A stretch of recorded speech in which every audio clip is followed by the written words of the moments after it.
before touching down and dispersed into the countryside, evading capture for the time being.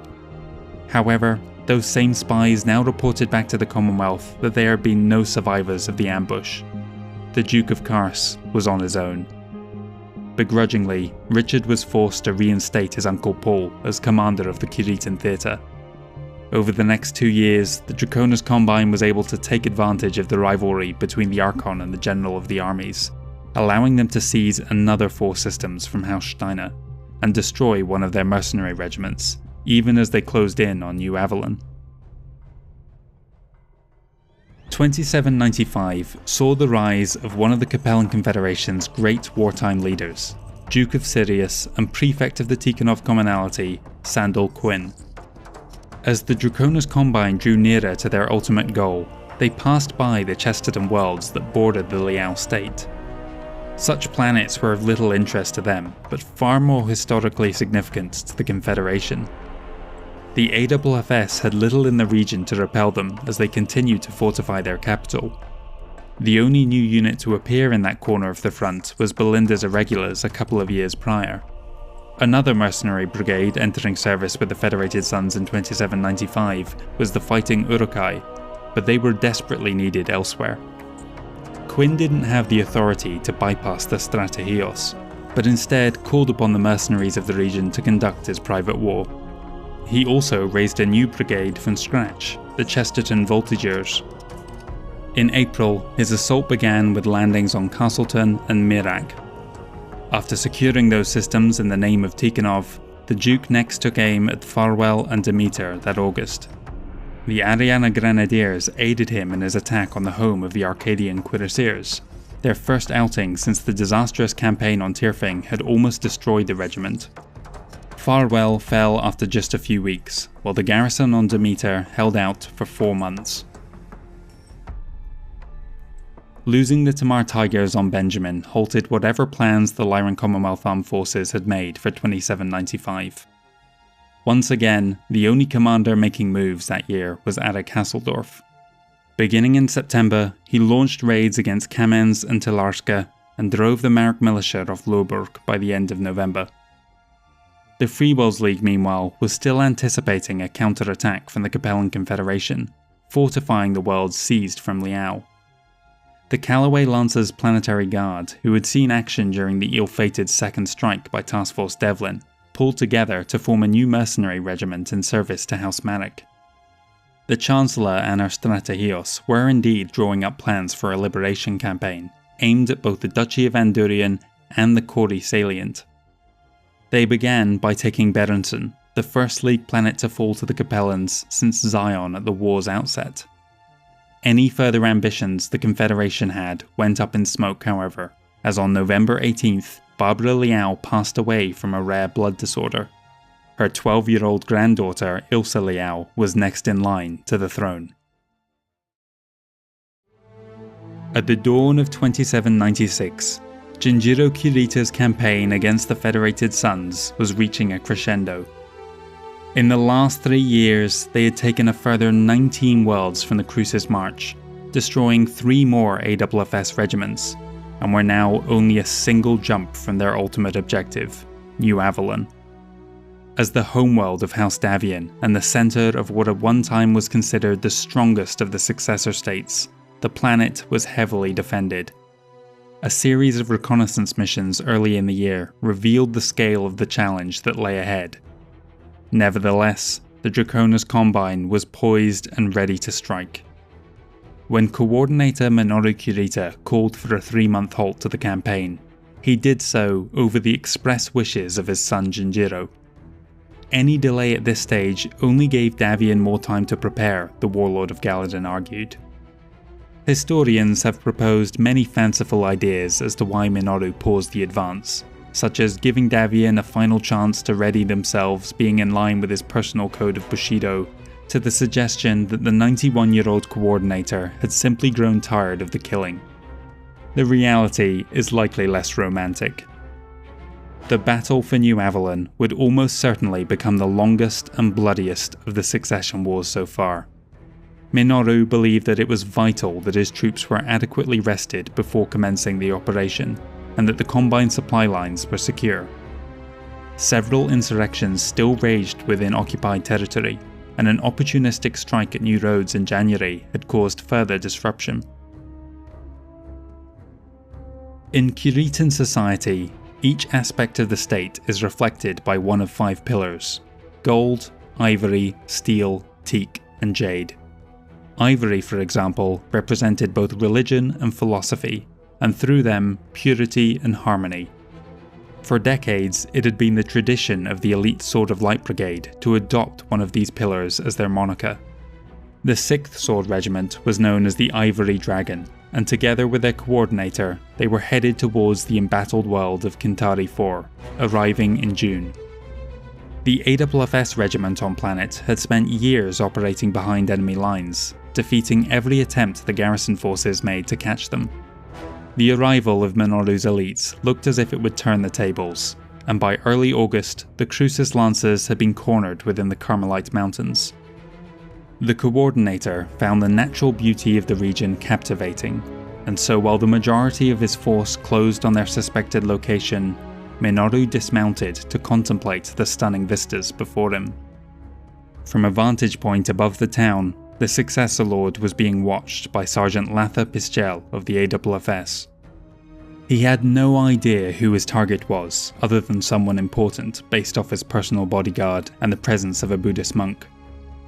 Not knowing the consequences of his actions, the sniper took the shot, and on August 9, 2786, Minoru Kurita was killed on Kintari 4. The Draconis Combine mustered soldiery exploded into activity. When the FedSun's Department of Military Intelligence deciphered some of these communications, they were shocked to learn what had happened. They understood full well that the death of Minoru meant his son would take up his mantle. They feared what sort of retribution an enraged Jinjiro would unleash. Acting to prevent the extermination of so loyal a unit, jump ships were dispatched from Sonia to collect the Crucis Lancers, evacuating most of the survivors of a years-long resistance campaign on August 28th. When word reached Jinjiro's headquarters that his father had been killed, his aide dispatched a lowly Talon sergeant to tell him the terrible news, certain that the first man who approached would be cut to pieces. Instead, Jinjiro thanked him for his honesty, and commanded his deputy to commit seppuku for his cowardice. He departed for Kintari at once, flanked by the 2nd Sword of Light, the Steel Dragon, representing the military might of the Draconis Combine. When he arrived on September 11, 2796, he gathered the assembled officers on World and gave what is perhaps the most infamous order of the Succession Wars: kill them all. Any who refused were summarily executed themselves. The DCMS began by rounding up the entire population of Corinda City over 2 days, herding them into the Central Park, and then opening fire on the mass of civilians. 100,000 were gunned down in just a few minutes. From there, they spread out across the planet's surface, bringing death and destruction to every major city and town on Kintari. At first, the Combine soldiers went about the slaughter dispassionately, waiting for word from Jinjiro that enough blood had been spilled. They reasoned with themselves that because the killer of the coordinator had fled, they had left the civilians to take their place on the executioner's block. When days turned to weeks, turned to months, and still the carnage had not ended, those same soldiers took on a different mindset. Some began to waver in their duty, a few even risking their lives to hide survivors. Any who were discovered to be concealing prisoners were killed by the new coordinator's personal guard, the Otomo. But many others took to treating the locals as vermin to be exterminated, and grew ever more brutal in their methods. By year's end, supplies and munitions had been virtually exhausted. Morale was in tatters. Soldiers were committing all sorts of atrocities on any Kintarans they stumbled upon, and yet still Jinjiro did not relent. The officers took to killing civilians by hand, using their once ceremonial swords to behead innocents by the hundreds, if not thousands. The deaths also spread to the rolls of the Draconis Combine, as many were so shamed by their own actions they could no longer live with themselves. the once proud ivory dragon which had represented the spirituality and ethics of House Kurita, had been permanently and irreparably tarred by the events unfolding.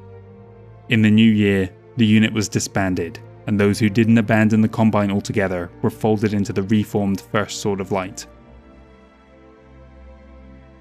Jinjiro seemed to revel in the carnage, attending many of the executions in person, and forbidding those present to use any means but the sword to dispatch their victims. Even the pleading of the Buddhist monk who had been witness to his father's death did not move him, except to reach for his own sword so that he could cut the man down. Eventually, it proved too much for some of his enraged staff to bear. The Comstar administrator had been under house arrest at their HPG station since the genocide began, cut off from events beyond his walls. In early 2797, the defecting crew of one of Kurita's mobile HQs leaked footage of the massacre to them. Comstar then spread news of events on Kintari across the network. The citizens of the Inner Sphere, who were mostly kept in the dark about the brutality of the raging conflict, were utterly appalled at the barbarity of House Kurita, none more so than those within the Federated Suns. More than any other event in the past 10 years of fighting, Kintari galvanized the populace. They could not tolerate even one more world falling to the dragon, and unrest within the occupied systems skyrocketed. Remember Kintari became the watchword of 1,000 resistance movements. The Draconis Combine mustered soldiery were as shocked as everyone else. The involvement of the Ivory and Steel Dragon seemed a personal affront to their honour. Morale within the DCMS crumbled at what should have been their finest hour, the anticipated capture of New Avalon. The question, of course, is why the Kintari massacre caused such outrage. By this point in the First Succession War, tens of billions had already died either as a result of nuclear, biological, or chemical weapons, or from the collapse of the planetary environment that followed. As mentioned, the intelligence agencies and propaganda divisions within each realm were careful to restrict how much information was out there, but rumours of dead or abandoned worlds were fairly common by this point. The answer lies in how the actual killing was carried out. Not once during the Kintari massacre were weapons of mass destruction used to eradicate the populace. Jinjiro flat out forbade their use. It's this last point that makes the Kintari massacre such an infamous event in human history. The fact that the brutal slaughter was carried out by thousands of individuals and not at the press of a button elevated it above other war crimes. Having video evidence of the atrocity made it all the more real for those watching, and further fueled the indignation. The coordinator Jinjiro Kurita left Kintari on February 15, 2797 to resume command at the front. In the 5 months of carnage that unfolded under his watchful eye, approximately 90% of the planet's population was wiped out, either by gunshot, sword, or under the mechanical foot of an unfeeling battle mech. 52 million were dead.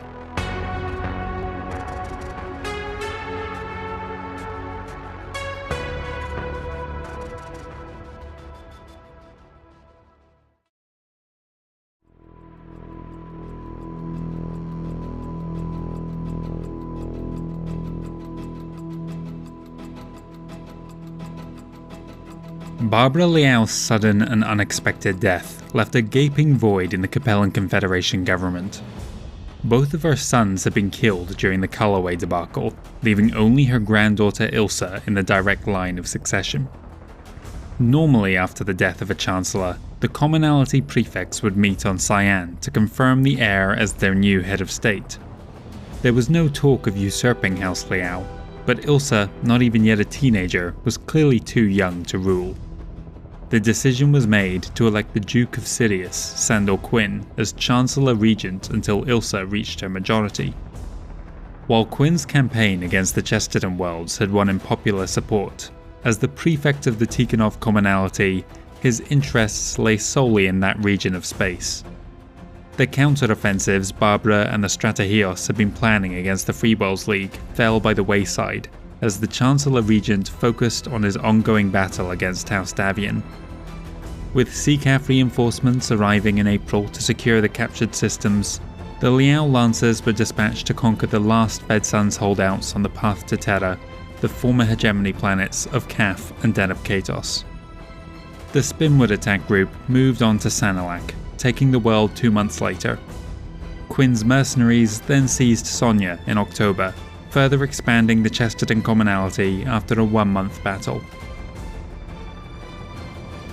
Sporadic fighting continued within the Bowl and Thumb, with the Lyrans launching raids against Ilion, Marsal, and Telarska. They also moved against Kamens, the Fanatic defenders again fighting to the bitter end.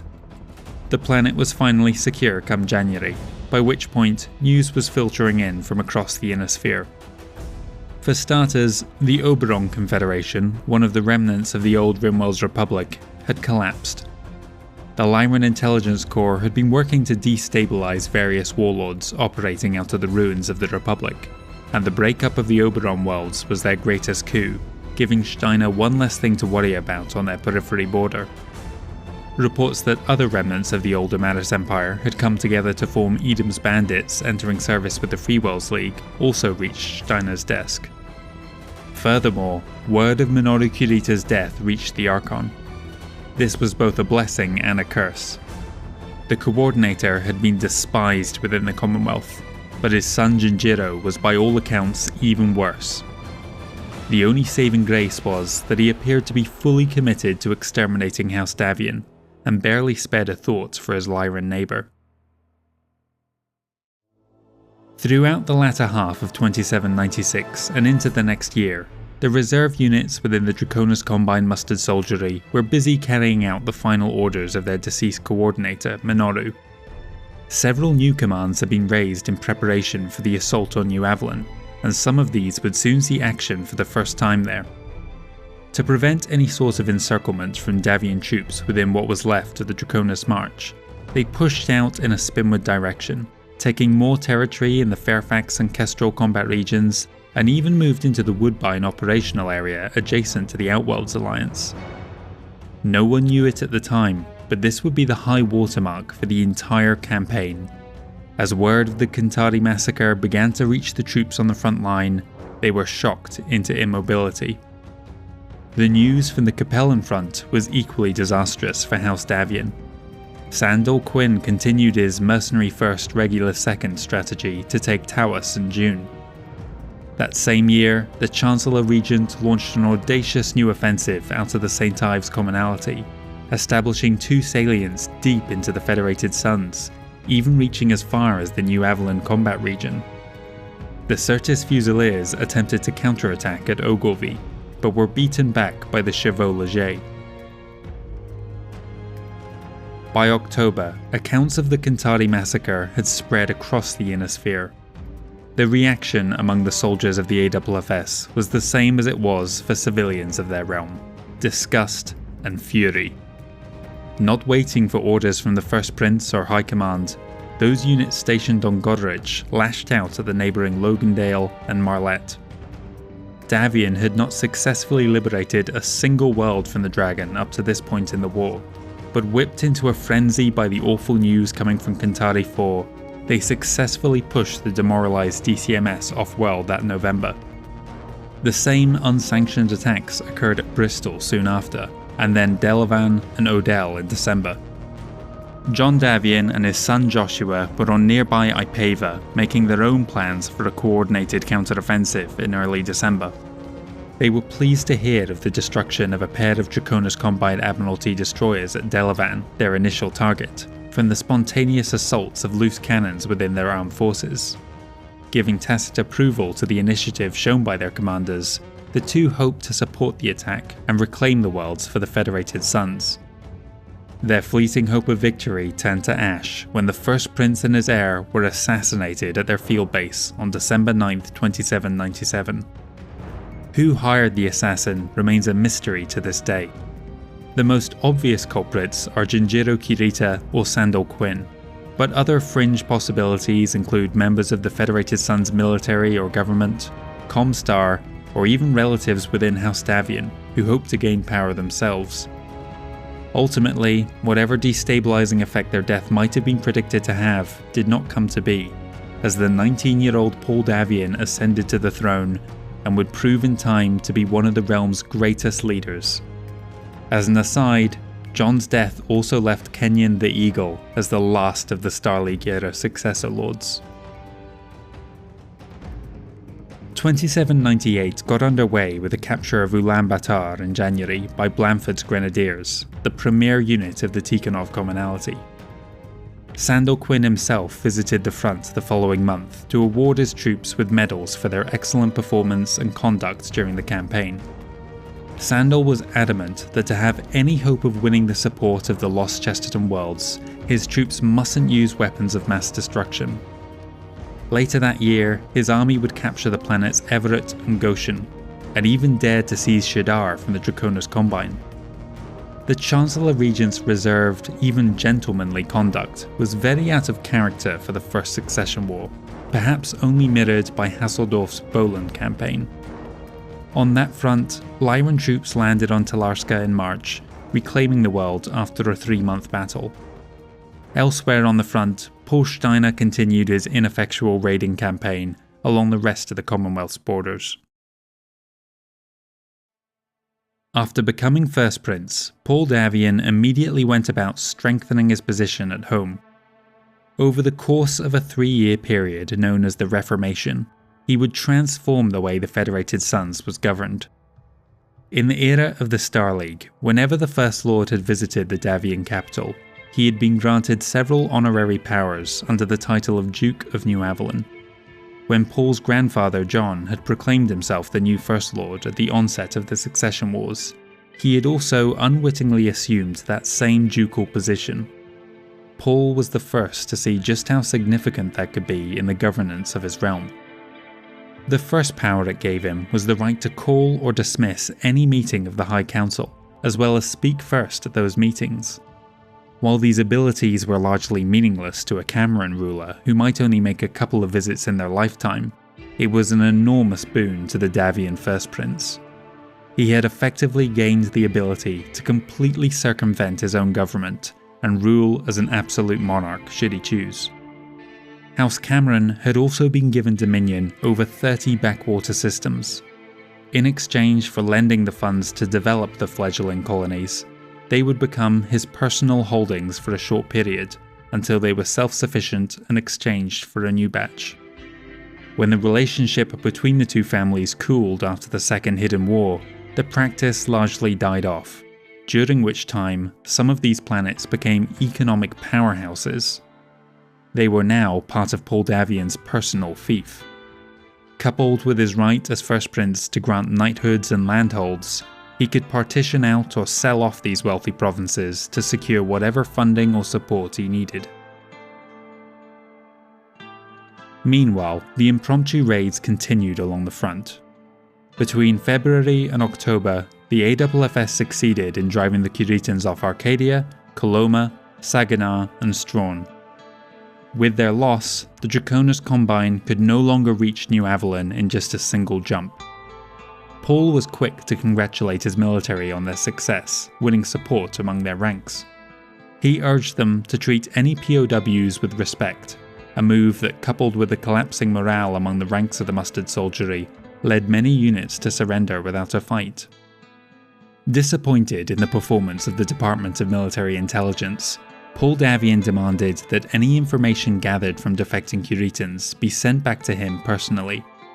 He used this wealth of intel to establish a new civilian intelligence agency, the Ministry of Information, Intelligence and Operations.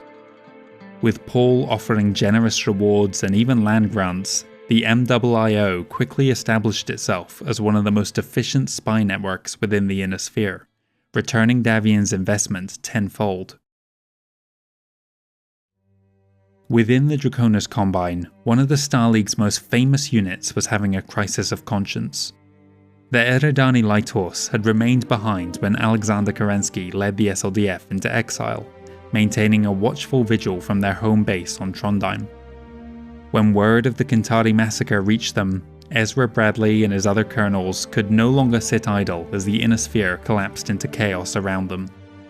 On June 5th, Bradley declared that they would be leaving the Combine, and taking up service as mercenaries within the Free Worlds League. The Coordinator had been courting the Eridani Light Horse for years, even before Kerensky's exodus. To lose them now would have been a major blow. Kol Dezhiro, the planetary administrator for Sendai, home of the 151st Light Horse, suspected that Junjiro Kirita would see him killed if he allowed them to depart, and so took drastic action to prevent that from happening. On the 13th of June, he took the families of the 50th Heavy Cavalry and 8th Recon Battalions hostage, just as they were preparing to lift off. He gave the units 72 hours to return, or else he would execute his prisoners. On the 16th, with the Eridani Light Horse still heading for the jump point, he went through with his threat. In a fit of rage, the battalion commanders went against orders and returned to Sendai. Over the course of a week, they devastated any and all Combine soldiers they came across, and ruined several cities in the bargain. Those responsible were either killed outright or captured, only to face a firing squad soon after, including Kol Dezhiro. Comstar further cemented their reputation as saviors among the common people by helping to evacuate 12,000 civilians during the battle. With vengeance extracted, the Eridani Light Horse resumed their journey towards the Free Worlds League. The unbridled attacks undertaken by Davian troops in the immediate aftermath of the Kintari massacre tapered off in 2799 as supplies began to run out. Increasingly, the raiders were returning after a defeat, though Paul was sure to prioritise his most successful units for resupply first. In the last 2 months of 2798, AFFS units acting on their own initiative made landfall on Bremond and Tancredi, driving the Combine off early in the new year, just as others moved to reclaim Fairfax in March. The regional capital was successfully liberated after a grueling 6-month battle. Meanwhile, the garrison on Chesterton were busy preparing for the worst, fortifying their positions and building up stores to outlast a siege. They were quite surprised when the first Liao ships appeared in the system carrying not an invasion force, but emissaries from the Chancellor Regent. Sandor Quinn had them effectively surrounded. Though he had the necessary forces to take the planet, it would be an enormously costly battle for both sides, not to mention the planet itself. Sandor was prepared to accept their surrender on generous terms. The Davian commander, uncowed by the threat of his imminent destruction, made his position clear. If the Seacath landed on Chesterton, he would unleash his full arsenal of WMDs in mutually assured destruction. Not willing to render such a symbolic prize inhospitable, Quinn instead ordered his forces to maintain a blockade. Taking little interest in events around Chesterton, or any military affairs for that matter, was Ilsa Liao. The only brief action she saw was a 2-month service with the Red Lancers on Mirak. Privately, this suited Quinn just fine. While a loyal supporter of House Liao, he was quite content to be a wartime leader, commanding his forces from the front, while his teenage ward built up a power base of her own among the nobility back on Cyan. The Duke of Sirius had become, and would likely remain, the de facto head of the Capellan Confederation armed forces long after Ilsa had taken over as head of state. Throughout his term in office, the Chancellor Regent had used his commonality's enormous industrial output to expand the armed forces considerably. The number of units under his command peaked in 2799, with the creation of 9 new regiments, split between several brigades. Additionally, the Confederation hired the services of Narhal's raiders, veterans of the Starleaf Civil War from both sides of the conflict.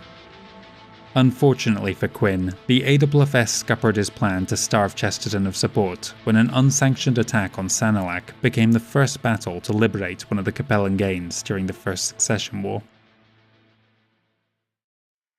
2799 was the year when Commandant General Hasseldorf's Boland campaign finally ran out of steam. After taking Marsal earlier in the year, the conquest of Ilion could only go ahead with additional support from mercenaries. Even still, it bogged down so badly that his commanders were forced to use tactical warheads to win the day, at the cost of both his mercs and the viability of the planet. In the last few years, the Lyrans had also taken a pair of systems closer to Terra. Thaddeus Maddox set about reconquering the first of these in 2799. His attack on Alula Australis was so swift that the defending mercenaries did not have a chance to escape off-world when the Maddox heir arrived with overwhelming force. To protect the region from further Steiner aggression, another new province was formed, the Border Protectorate. They adopted the stranded mercenaries as their provincial forces, the Steel Guards, and later incorporated the existing Iron Guards as their own too. The Draconis Combine had continued to chip away at the Lyran Commonwealth in what had become a secondary front for both parties. The most significant event to occur happened in November 2799, when the field command post on Lamar, the general of the armies Paul Steiner, was hit by a nuclear strike. Publicly, the Archon was greatly angered by the death of his uncle, but privately he might have thanked the Curetans responsible. Unfortunately, Richard didn't have many better officers to replace him, turning to the underwhelming Amanda Lestrade to take over command of the LCAF. She was able to win back 3 of the worlds the dragon had taken in the last few years, but otherwise scaled back her predecessor's raiding campaign. Her only notable achievement in the following years was a raid on the industrial New Oslo, which destroyed the Razelhague regulars in garrison. Things started to turn against the Capellan Confederation at the turn of the century. As the Draconis Combine had advanced, and the two nations had seized large chunks of the Terran hegemony, they developed a shared border. Minoru Kurita had rejected Barbara Liao's proposal for an alliance, but the two had not directly engaged each other beyond light probing raids until Sandal Quinn moved on Shadar. The DCMS now hit back at Ronald, securing the planet for the Dragon after a short 1-month campaign. For the second time in the war, the Ariana Grenadiers were virtually wiped out. Another wild AFS strike landed on Tawas in July, liberating the planet in September just as the Dieron regulars made another strike at Rio. This time at least, the Capellans were able to push them back a month later. After taking over as General of the Armies, Amanda Lestrade set about making her mark on the Lyran Commonwealth Armed Forces. To take some of the initiative back, she brought the stealths over to the Curetan front, and also hired another mercenary regiment for deep strikes. One of her first changes was to broaden the list of viable targets for raids to include civilian life support structures, such as water purifiers, weather stabilizers, and atmospheric processors. The LIC was quick to create propaganda that included examples of enemy strikes at similar infrastructure within the Commonwealth to whitewash the extreme tactic. In November, word reached the Archon of a shocking revelation. Duke Graham Kelswar and his Tamar Tigers had survived the botched raid on Benjamin, and had spent the last 6 years conducting a guerrilla campaign out of the mountains. An investigation revealed that early unsubstantiated reports had been covered up by Paul Steiner, possibly as a means to prevent his rival's return to the Commonwealth. Unfortunately, the Archon could not in good reason order a rescue operation that stood such little chance of success. The news reached them just 2 months before the Tamar Hussars made their final stand. Infiltrating the capital city and partnering with several criminal elements within, the last company of the Tigers were able to hold off repeated attempts to root them out for almost a week. By the battle's end, the city was in ruins, and a full regiment of the DCMS had been destroyed.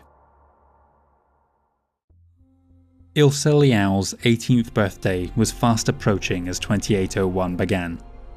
Some have suggested that the Chancellor Regent considered fighting to retain his office, but such a move would never have had the support of the Capellan government. Instead, he made preparations for the handover. The troops within the two salients pushing out of St. Ives were recalled and the worlds given back to Davian.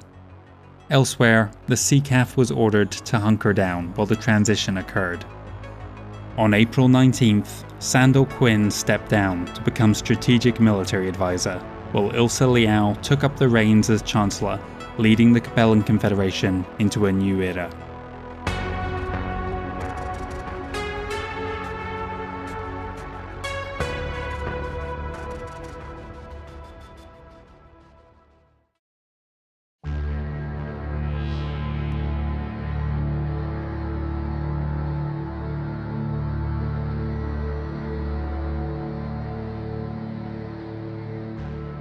First Prince Paul Davian had spent the initial 3 years of his reign overhauling his government, his military, and his intelligence networks. The Reformation, as this turbulent time had become known, came to an end in February 2801, after which Davian began making preparations for a serious counter-offensive against the rampaging Draconis Combine. The resurgent armed forces of the Federated Sons had already won a number of minor victories through random strikes along the front, but Paul developed a more cohesive strategy for them to follow. While he would take to the field to inspire his soldiers to greater heroism, command of the actual ground operations mostly fell to his uncle, Thomas Holder Davian. That February, the AFFS left Logandale and headed for their first target, Kintari 4. With them were the 7th Crucis Lancers, who sought to avenge the massacre that had happened on their watch. When they arrived, they found the DCMS garrison in disarray. For the past 4 years, a small guerrilla force left behind during the initial evacuation had been making their lives hell. The arrival of several Davian regiments promptly ended the fighting that April. Reclaiming such a symbolic weld did wonders for Paul's reputation within the Fed Sons. To reward his efforts, the First Prince elevated Colonel Alexander Dressari to the position of Duke of Kintari. On the opposite side of the Ionosphere, the LCAF were again intensifying their raids within the Bowl and Thumb, and seized the relatively undefended Hertzberg system in July. The mood along the Kiritan Theatre was decidedly less hopeful, as the Dragon had claimed another 4 systems, and destroyed one of their regiments in the process. The Combine could not celebrate these victories, as the AFFS continued to roll forward throughout the year. Even before Kintari fell, Davian forces moved on to secondary targets in March.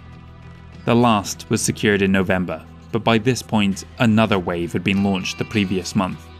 Another 6 of their conquests were liberated by year's end. 2802 followed more or less the same pattern.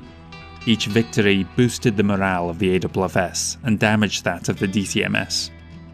Jinjiro Kurita resorted to ever more brutal disciplinary actions on his failing commands, but this only cemented their unwillingness to fight. Many officers were so ashamed by how easily they were defeated that they chose to commit seppuku. Those that didn't were interrogated by their captors. Reports from the front were now flowing smoothly back to the Davian intelligence agencies, providing them with further information on Kuritan deployments. This allowed their scarce naval assets to isolate the worlds with the heaviest garrisons and strike where the line was weakest. Another 6 worlds were liberated in 2802, and they were making landfall on 4 more by year's end. The Woodbine operational area was now totally back under their control. The Draconis Combine was also suffering attacks from the Capellan Confederation. Ronald was apprised that Liao did not wish to give up so easily, and made several attempts to reclaim it during the first 5 years of the 29th century. They were somewhat troubled to find that elements of the Ariana Grenadiers left behind after their initial loss had come together to form a mercenary battalion fighting for Kurita. The Combine struck back by launching an attack on Lincoln. Elements of the Northwind Highlanders on Weld were still recuperating from repelling a Marek assault on Zion, a battle that saw them destroy rival mercenary regiment Gladstone's Gladiators. Seeing off Damien's destroyers and their regular support proved a greater challenge, one that continued into the new year. In 2802, the Lyrans reclaimed 2 of the systems lost to House Marek during the first years of the war. Both had been heavily scarred by the use of WMDs during the initial invasion. With their loss, the Free World's foothold within the Illyrian province became extremely tenuous. 2802 was also a landmark year for Comstar. In March, they announced that for the first time, the organisation was no longer in the red. Jerome Blake's decision to chase profits had come at the expense of several systems, however. Comstar had prioritised whatever worlds were most likely to bring in revenue, either through their population or their strategic position. Several systems within the former hegemony had been largely abandoned, unable to call in aid or supplies. The periphery especially, whom Blake held personally responsible for the Stalag Civil War, was particularly hard hit. Nevertheless, approximately 40% of the inner sphere was now serviced by a Comstar HBG, and the number of hyperpulse generators would continue to grow even as the succession wars raged around them. The Federated Suns and Lyran Commonwealth were once again the only factions making moves in 2803. The AFFS was still riding the wave, securing their winter conquests and then taking 4 more systems in the summer, before launching yet another pair of invasions by year's end. The Lyran conquests within the Bowl and Thumb that year would prove to be the last of Hasseldorf's private campaign. Significant use of weapons of mass destruction on Malazan meant very few of the FWLM forces on Weld escaped to reinforce their compatriots on a crux. Like Roche before it, the devastation was so great that Steiner ultimately decided the colony was a lost cause, ceding the wasteland back to the League. The defenders on Finsterwalde were quick to resort to the same tactics, only this time the results were far more costly for the LCAF. When the Lyran Guards touched down, they were hit by successive WMD strikes, obliterating the regiment. Worse, the last of the corvettes the Commandant General had access to were hit by aerospace fighter-launched nuclear missiles. With no means to escort his units to their next destination, the Archon ordered Hasseldorf to call off his offensive. For his successes, he was made a Baron of Kaumberg and promoted to General. How Steiner formally declared a victory over the Free Worlds League and considered the Bowl and Thumb to be reclaimed by the Lyran Commonwealth. The last few Matic holdouts were in an untenable position and would surely wither on the vine. Elsewhere in the realm, the pirates known as Cameron's Curse, once Amaris regulars who had deserted their emperor as Kerensky closed on Terra, accepted a contract with House Steiner as the rebranded Raymond's Redcoats. Turning his attention towards his other opponent, Steiner ordered a raid against the former Terran hegemony provincial capital of Lone Star. Their primary targets were the atmospheric processors that allowed the planet to maintain a breathable atmosphere, themselves only a necessity after an earlier Kiritan bioweapon was unleashed in an effort to make the population capitulate. This led to a terminal environmental collapse, and with civilian jump ships now a rarity, eventually the starvation and death of tens or perhaps even hundreds of millions on world. Elsewhere in the ruins of the hegemony, a Draconis Combine salvage team arrived at the dead world of Inglesmond, tombed to more than 4 billion individuals. Despite Comstar reports that there were no survivors, they were shocked to find that one of the continents housed a large group of survivors, numbering around 1 million. Initial efforts to steal anything of value met with resistance from a battalion of mechs taken from an SLDF supply cache. As if in rejection of the native population's incredible determination to survive, the Combine again unleashed their strategic arsenal and finished what their predecessors started. One final tragedy in the planet's sad legacy. On January 19, 2804, Captain General Kenyon Marek suffered a fatal heart attack. The Free Worlds Parliament called a session to discuss who would become the next Captain General. While the Eagle's campaign against the Capellan Confederation had been fantastically successful, in the last decade of his life, the exhausted military had been unable to make much progress, taking only Christiansand from the Tikhonov Lancers in the previous 3 years. His sole surviving descendant, Thaddeus, had proven himself unable to score many victories against the Lyran Commonwealth. At the time of his father's death, he was busy launching another attack on Alhina. Resolution 288 had given Kenyon supreme authority within the League, but his death meant the Marek family was no longer in control. Thaddeus's campaign on Alhina concluded just 3 days later, at which point he immediately departed for Atreus to stake his claim. Unfortunately, his flagship suffered a jump drive malfunction en route, stranding the Marekair at Rasselas until alternate transportation could be found. When he finally made it back to the capital in July, he found Parliament was ready to remove him from power. Thaddeus argued that because his father had never renounced Resolution 288, and since the First Succession War was still raging, the law was clearly still in effect. As his heir, he was entitled to all the powers Kenyon had wielded. The ministers were unconvinced, and 2/3 of them decided to walk out in protest, only to come face to face with a company of loyal Marek battlemechs. With a gun pointed to their head, most returned to their seats in order to affirm Thaddeus as Captain General. The following month, the Grand Duke of Orient Carter Allison and his allies from the Duchy of Orloff arrived on Atreus to have their say. They were vehemently opposed to the blatant political bullying and would not give Thaddeus their support. Marek had nevertheless achieved sufficient backing to become the new head of state. His first act was to withdraw the Free Wells League military from House Allison's territory. The strong alliance that had existed between the two families since the nation's founding more than 5 centuries ago was broken. The Capellan Strategios immediately moved to take advantage of the political infighting within the League. Their shared border had been more or less static for over a decade by this point, but as soon as the FWLM departed, the CCAF swept in to retake 3 of their lost worlds in September.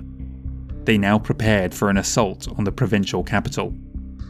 Davian's counteroffensive was still going strong in 2804, though progress had somewhat slowed.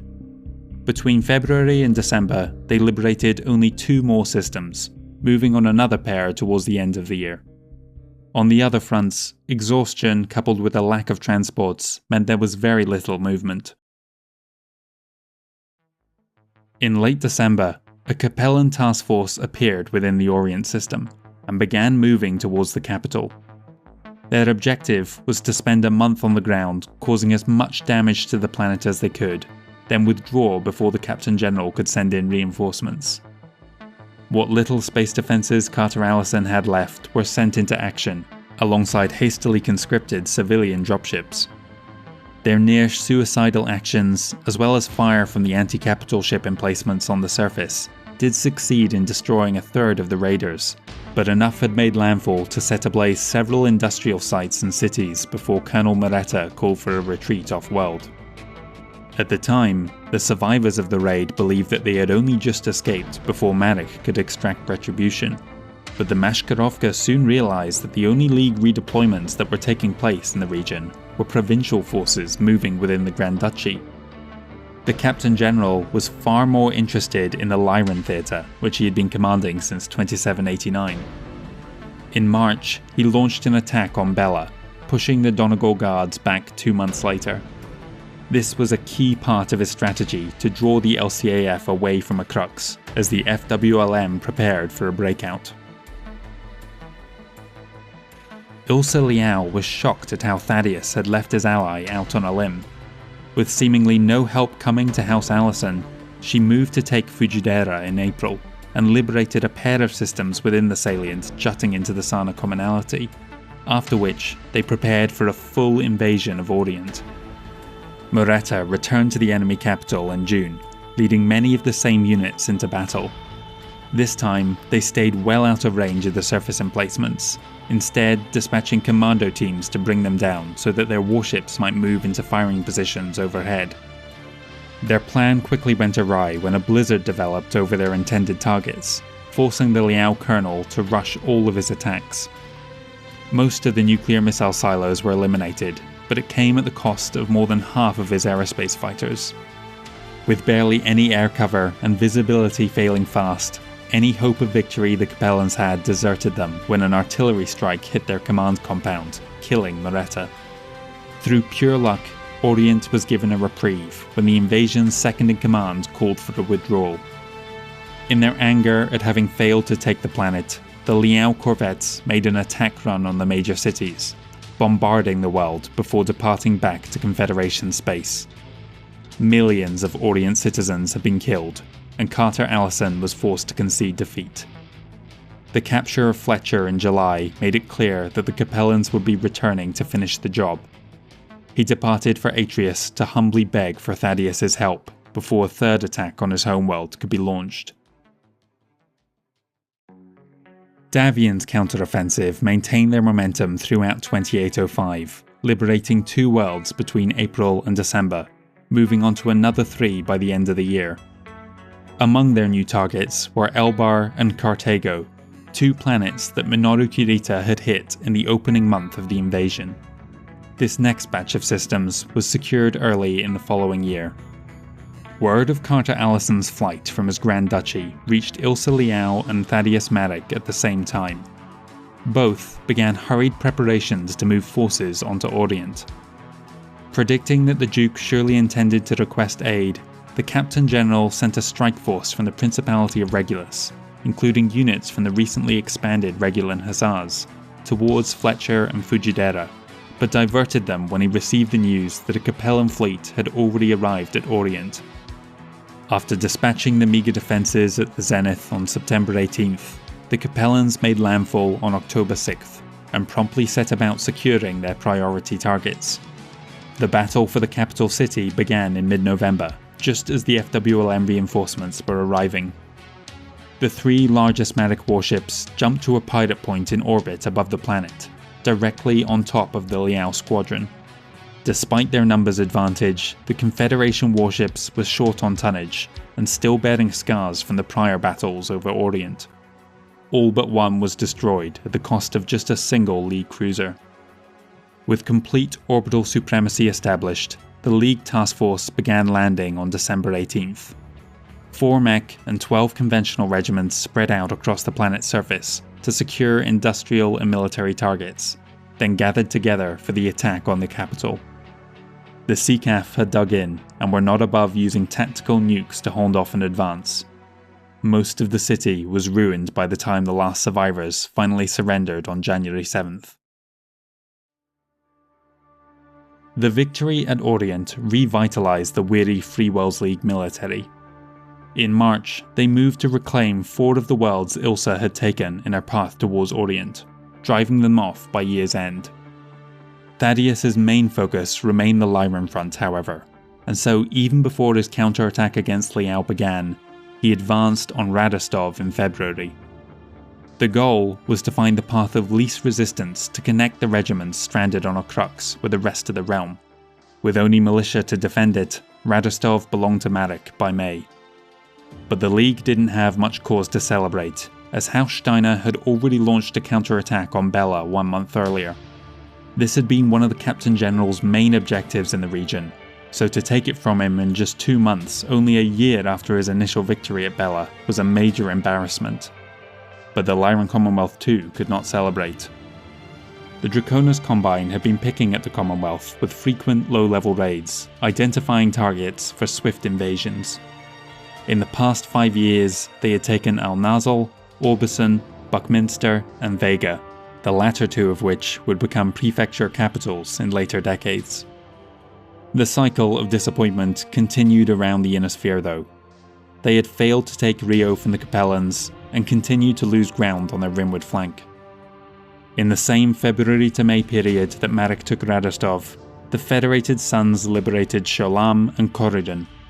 With these victories, the Federated Sons finally took a 5-month break to move up reinforcements and supplies before moving again in November-December time. 2807 saw the final moves of the Davian counteroffensive before they at long last ran out of energy. In January, they launched an assault on the Kiritan forces stationed at Evansville, Rowe, and Sun Prairie, as well as against the CCAF occupiers at Castleton. They also set about crushing the pockets of DCMS resistance in their reclaimed territory. Both sides were heavily fatigued, and the ever-decreasing number of jump ships made maintaining an offensive almost impossible. Paul Davian went so far as to issue specific orders to his naval forces not to destroy enemy jump ships unless unavoidable, a state of affairs that remains in place even today, centuries later. With the completion of these campaigns in June, a quiet settled over the Inner Sphere for the rest of the year.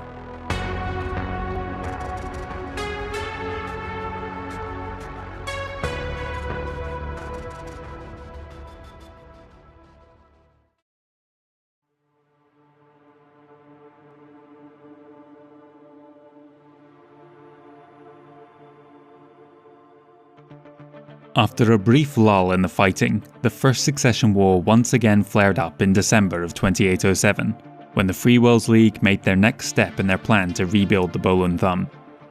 Descending on Marsal were the two lead units of the Bolan defenders, who made short work of the Lyran garrison, claiming the world as their own by February.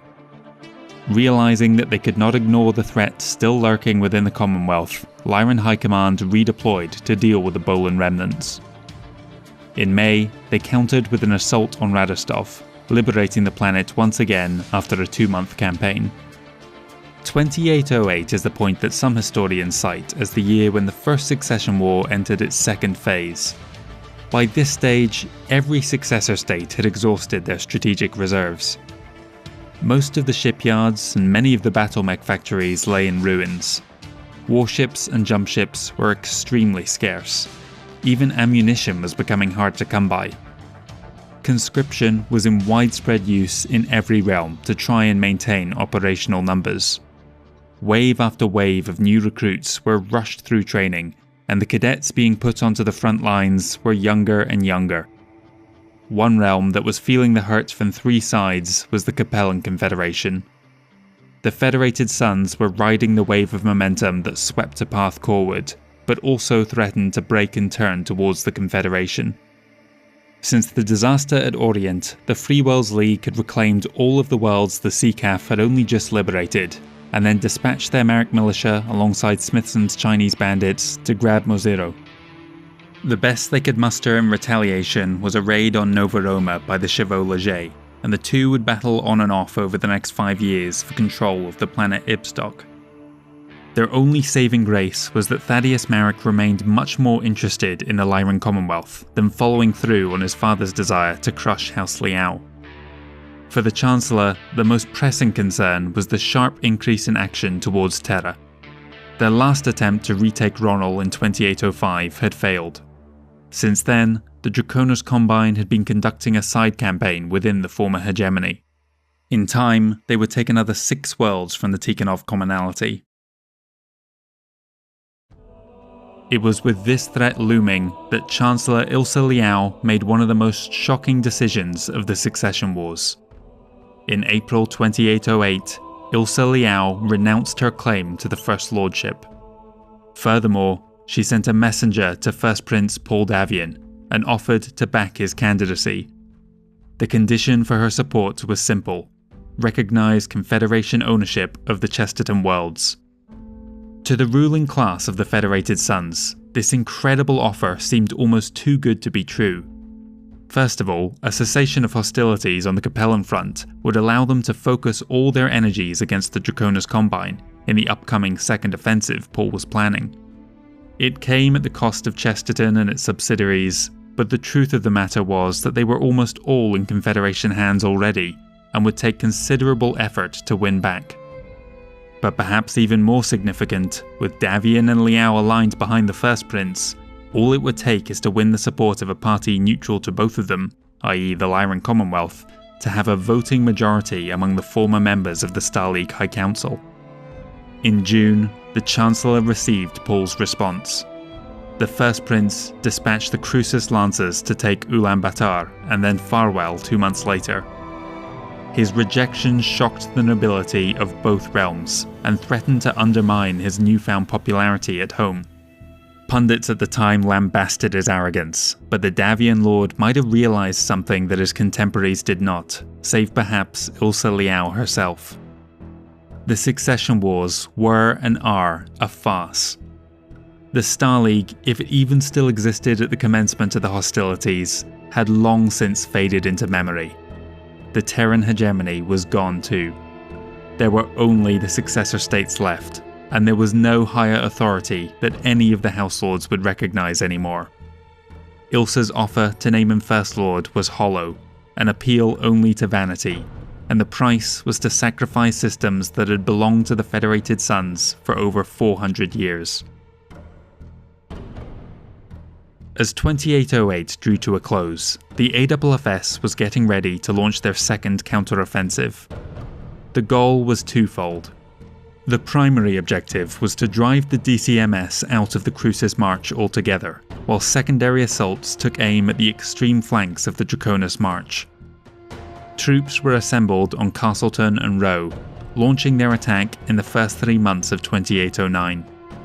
Nearby, the Crucis Lancers succeeded in capturing Farwell and Ulaanbaatar that March. The Castleton Task Force showed early success, taking the planets Johnsondale and Olancha by mid-year. Included on the list of targets for Davian's campaign were the worlds of Cassius and Udibi, two systems that lay within the pre-war borders of the Draconis Combine. It was the first time a concentrated effort had been made to seize Kiritan territory since the war began.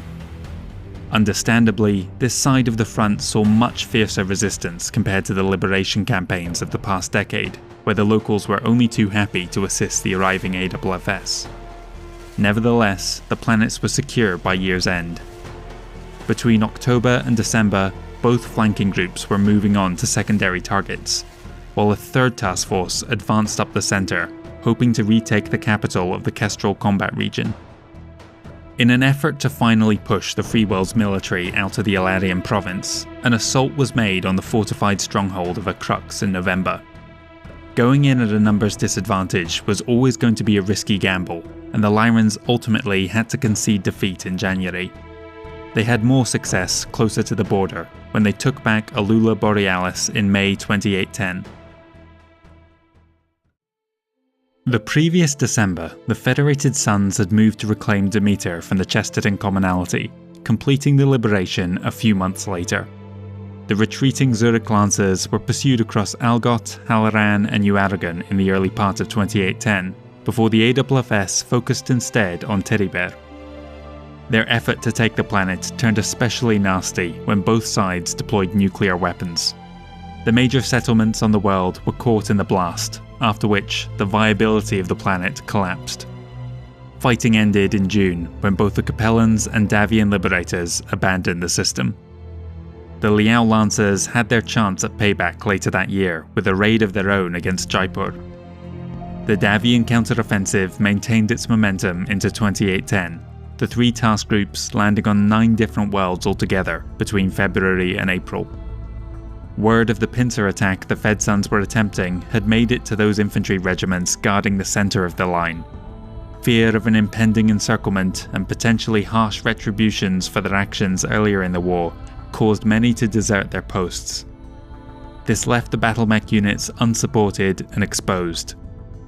McKinnon's raiders undertook deep raids against the Combine throughout the year to keep them off balance. A lack of available transports further hampered Kurita's efforts to blunt the Davian advance.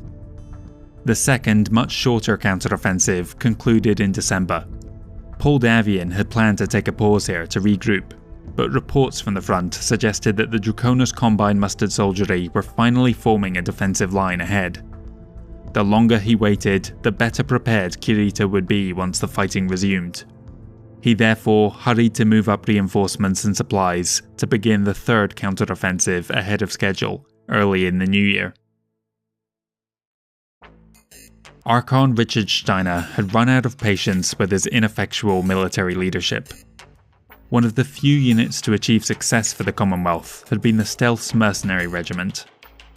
In recent years, they had helped make possible, either through direct assault or supporting raids, the capture of 2 planets within the Dieron military district. For that reason, the Archon made the decision to nationalise the unit in 2810. At great cost, he bought out the entire regiment. Colonel Hempstead was paid a handsome fee to sign on with the LCAF, and given greater authority to command operations on the ground. As part of the deal, the Stealths were granted a period of rest and recreation, far away from the Kuritan front. In December, the Lyran Commonwealth made another attempt to retake Marsal. Despite a relative parity in the numbers, the Bolan defenders were able to hold their ground and force the LCAF to withdraw in the new year, handing the Archon his second defeat in successive years. In an effort to relieve the pressure on those stranded units, the Captain General decided to launch a diversionary campaign on the extreme end of the border at Paulsbo. If the attack here proved successful, Thaddeus Maddock hoped to link up with the Crux from both sides, cutting off a large chunk of the Alarian province. They made landfall in early 2811, expecting minimal resistance, but they found the fully recuperated Stealths and a strong aerospace presence. A detachment of fighters swept in on the recharging jump ships and destroyed them in seconds, stranding the Atrian dragoons on world. The Lyrans now used their complete air superiority to hunt down and wipe out the entire regiment. With his campaign on Paul's Bow brought to a sudden and ignominious end in March, the Captain General reluctantly accepted the fact that the Bolan Thumb was lost. He dispatched messages to the last of the defenders, informing them of his decision. The subtext of his missive was clear. He expected them to fight to the last. While the decision to move the stealths over to Paul's Bow proved extremely fortuitous, some even speculate the LIC was aware of Thaddeus's plans and the Archon's offer of R&R was a ruse, it unfortunately came at the cost of further losses on the Curitan front. In the past few years, the Draconis Combine had taken 4 systems from the Tamar Pact, getting dangerously close to their capital. If the Federated Suns had learned anything from their near destruction, it was that the division of their perimeter marches into combat regions had contributed significantly to the way in which the DCMS had rolled over them earlier in the war. Because they were cross-sections of the march, if the Curitans could capture the capital and eliminate the leadership, they had effectively cleared a path straight through to the Crucis March. It was very challenging for the neighbouring combat regions to support them, or manoeuvre forces around in front of the advance. For that reason, Paul Davian came up with the concept of polymorphous defence zones. The Capellan and Draconis marches would be redistricted into irregular but interlinked areas that would hopefully prevent a similar collapse in the future. At the conclusion of the Second Davian counteroffensive, the First Prince dispatched a small force to Mirak in December. This would be the final strike Paul planned to make against the Capellan Confederation, as most of his energy went into preparing for the next wave of attacks against the Draconis Combine. In March, the planet was his, and he began the third and final counteroffensive of the war. The goal was to push the Draconis Combine all the way back to their pre-war borders and establish a new defensive line. Once again, the AFFS approached from 2 directions, skirting along the edge of their old border from the Spinward end, while the main advance pushed deep into the former Clovis combat region. As anticipated, the DCMS had fortified the region substantially. They no longer displayed the same shell-shocked behaviour as they had in the aftermath of the Kintari massacre. They faced particularly stubborn resistance on Harrow's Sun. Regiments from the Combine interior had also been redeployed to the front. This was made possible in part through the actions of Amphigean Agriculture Incorporated, who in 2811 formed a security group to protect their assets and any supporting industries, thus freeing up the mustered soldiery and garrison to move elsewhere. Early in 2811, Ilsa Liao and her Mashkarovka began an audacious operation that they hoped would give them an edge over their competitors. They began to approach Comstar technicians in the hope of winning them over to the Confederation. With their expertise, they could train their own loyal workforce and move to take control of the HPGs within their realm. If successful, they could avoid paying Comstar the substantial fees they charged on all military communiques.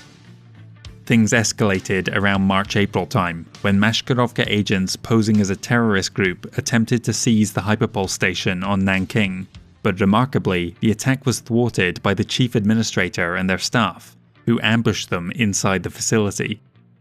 Comstar uncovered the identity of the terrorists soon after, and in May, the First Circuit agreed to form a covert security force in response, ROM. Training was to take place at the reactivated Sandhurst Military Academy, site of some of the most intense fighting during the Battle for Terra. At the Terran end of the Capellan Confederation lay the former hegemony world of Brownsville. As a system of die-hard Amaris loyalists, they had received precious little in way of support from Alexander Kerensky after his liberation, and the world had fallen on hard times. This was a hardship partly of their own making, as their fervent commitments to the Emperor had led them to detonate nuclear warheads among their own industrial centres in order to prevent them from falling into SLDF hands. They had at least evacuated the complexes ahead of time, a courtesy rarely afforded by retreating AEAF forces. In one of the very few exceptions to the purge that followed the collapse of the Empire, the planetary government had retained its power, much to the consternation of people like Kerensky, and had tried for a time to maintain their independence. Witnessing the fate of Ingolsmund led them to finally submit before House Liao when they threatened a similar scouring in 2789. The decades-long process of rebuilding was finally coming to a conclusion in the early 29th century. What perhaps was not understood was that their reduced industrial output had allowed them to skirt under the radar in the earlier phase of the war. But now, with a functioning and relatively advanced industrial base, covetous neighbours were starting to look their way. In 2811, the Free Worlds League decided that the people of Brownsville would be better off under the protection of the Captain General. A force was dispatched to take control of what appeared to be a relatively undefended world. But the Brownsville militia were all veterans of the Civil War, their inexperienced younger generation siphoned off into the ranks of the CCAF. They put up unexpected resistance that the Marek forces could not contend with.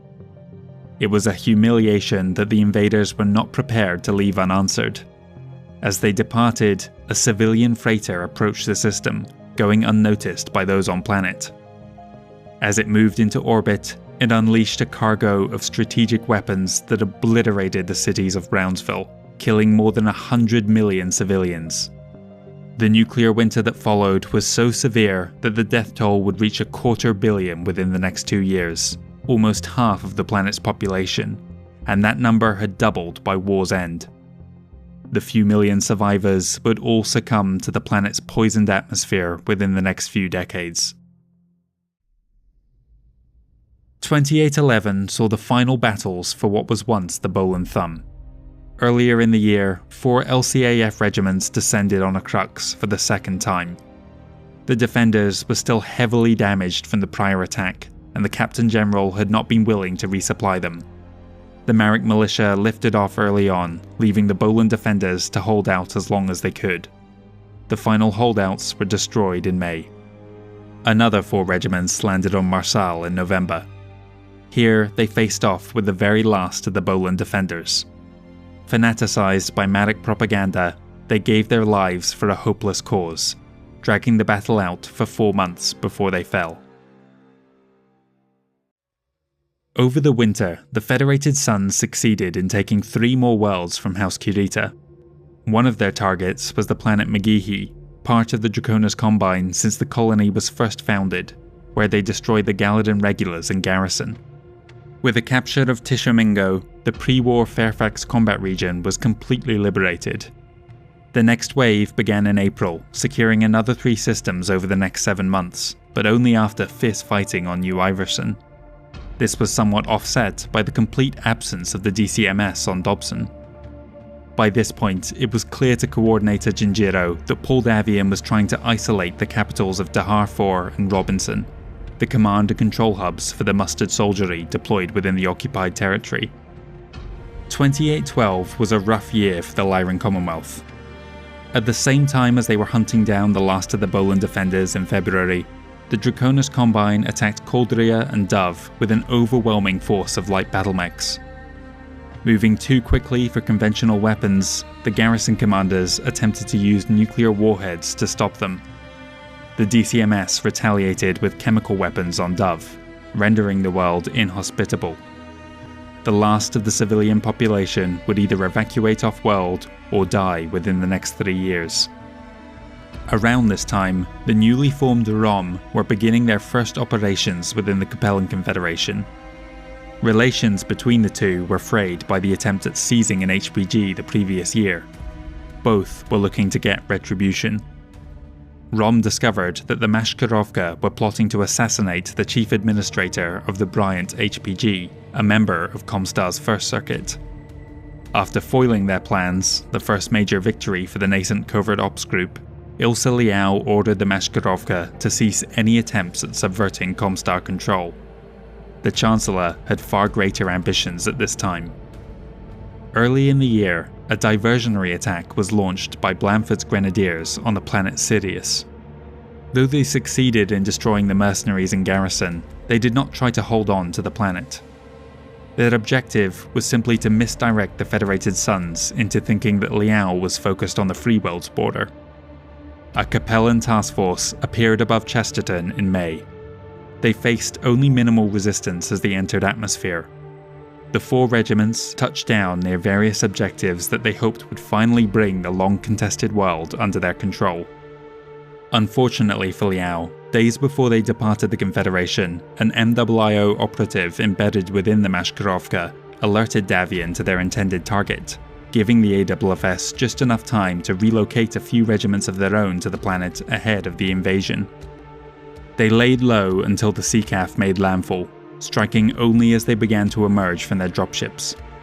Unable to form a defensive line, the Capellans took heavy damage in these opening moments.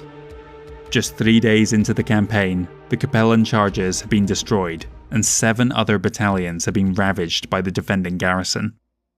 The Liao commander had no choice but to call a retreat, leaving with their tail tucked between their legs.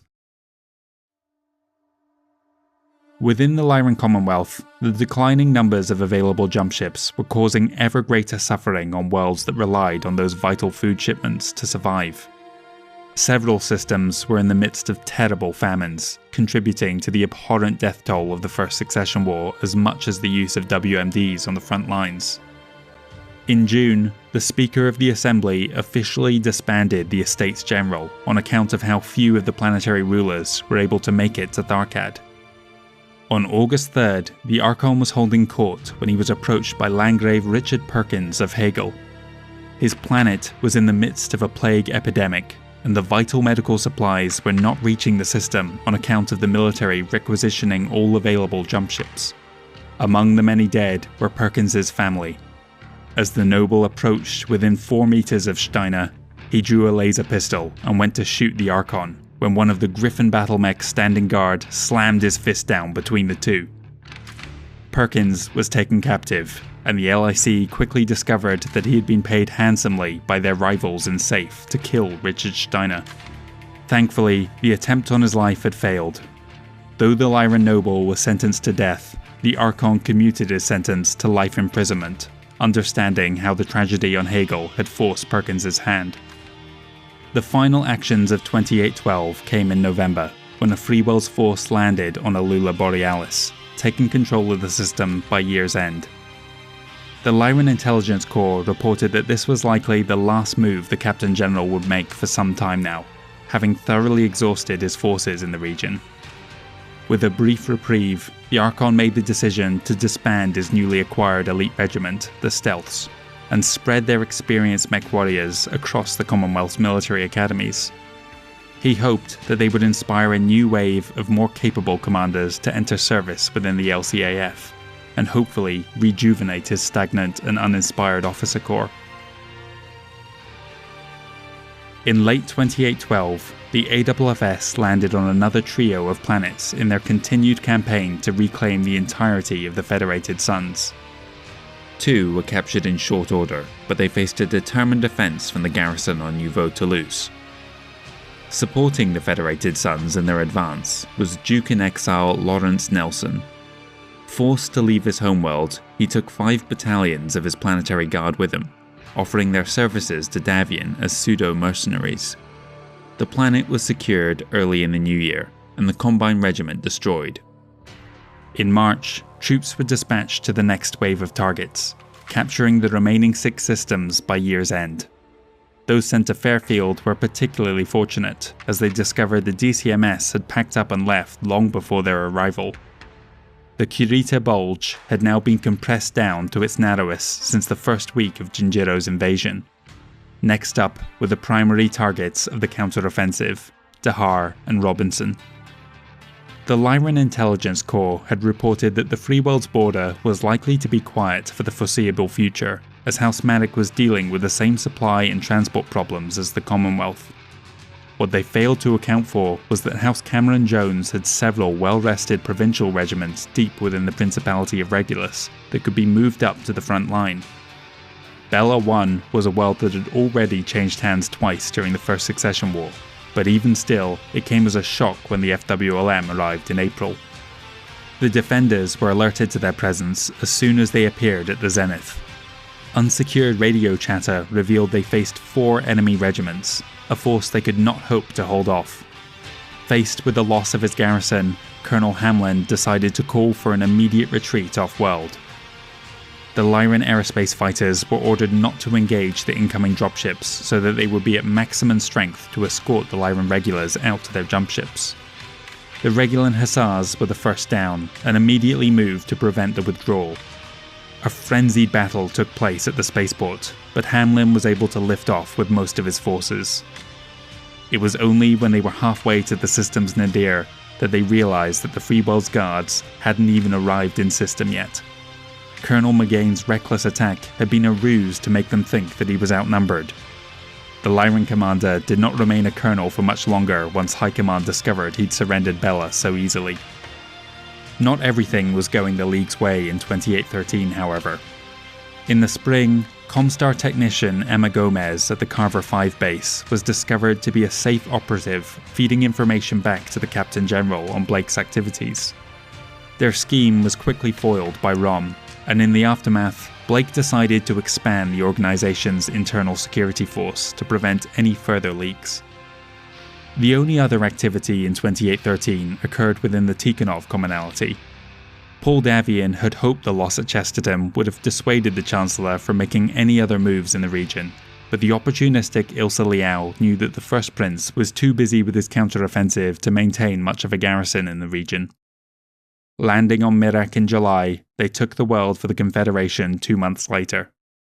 They also repulsed combine assaults on Bryant, Epsilon Indi, and Ingress. Throughout the First Succession War, Comstar under Jerome Blake was content to sit back and play a largely pacifist role in maintaining the Innisphere's HBG network. Ensuring their continued monopoly over all interstellar communications was their sole aim at this point in their history. They did what they could to avoid becoming targets for the rampaging successor states by decommissioning their battlemech factories and naval yards and secretly mothballing their hidden warship fleet. Operation Silver Shield was the last overt military action that they took back at the beginning of the conflict, and there are very few other incidents in which their involvement is only suspected. Lauren Hayes, who had led her SLDF forces to victory on Terra, both alongside Kerensky and under the orders of the First Circuit, would retire within the next 2 years. The Comstar expeditionary divisions would themselves be disbanded, and their assets put into long-term storage beneath their headquarters at the Hilton Head HBG on Terra. But this was not the end of Comstar's involvement in the Succession Wars. The past few years had seen the emergence and fast growth of a new power within their ranks, ROM.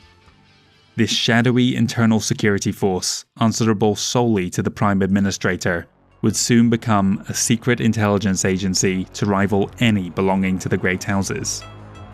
The First Succession War would soon enter its final phase. Little did humanity know that one of the greatest opponents of peace had come into being, and was now spreading like a virus across the Innisphere.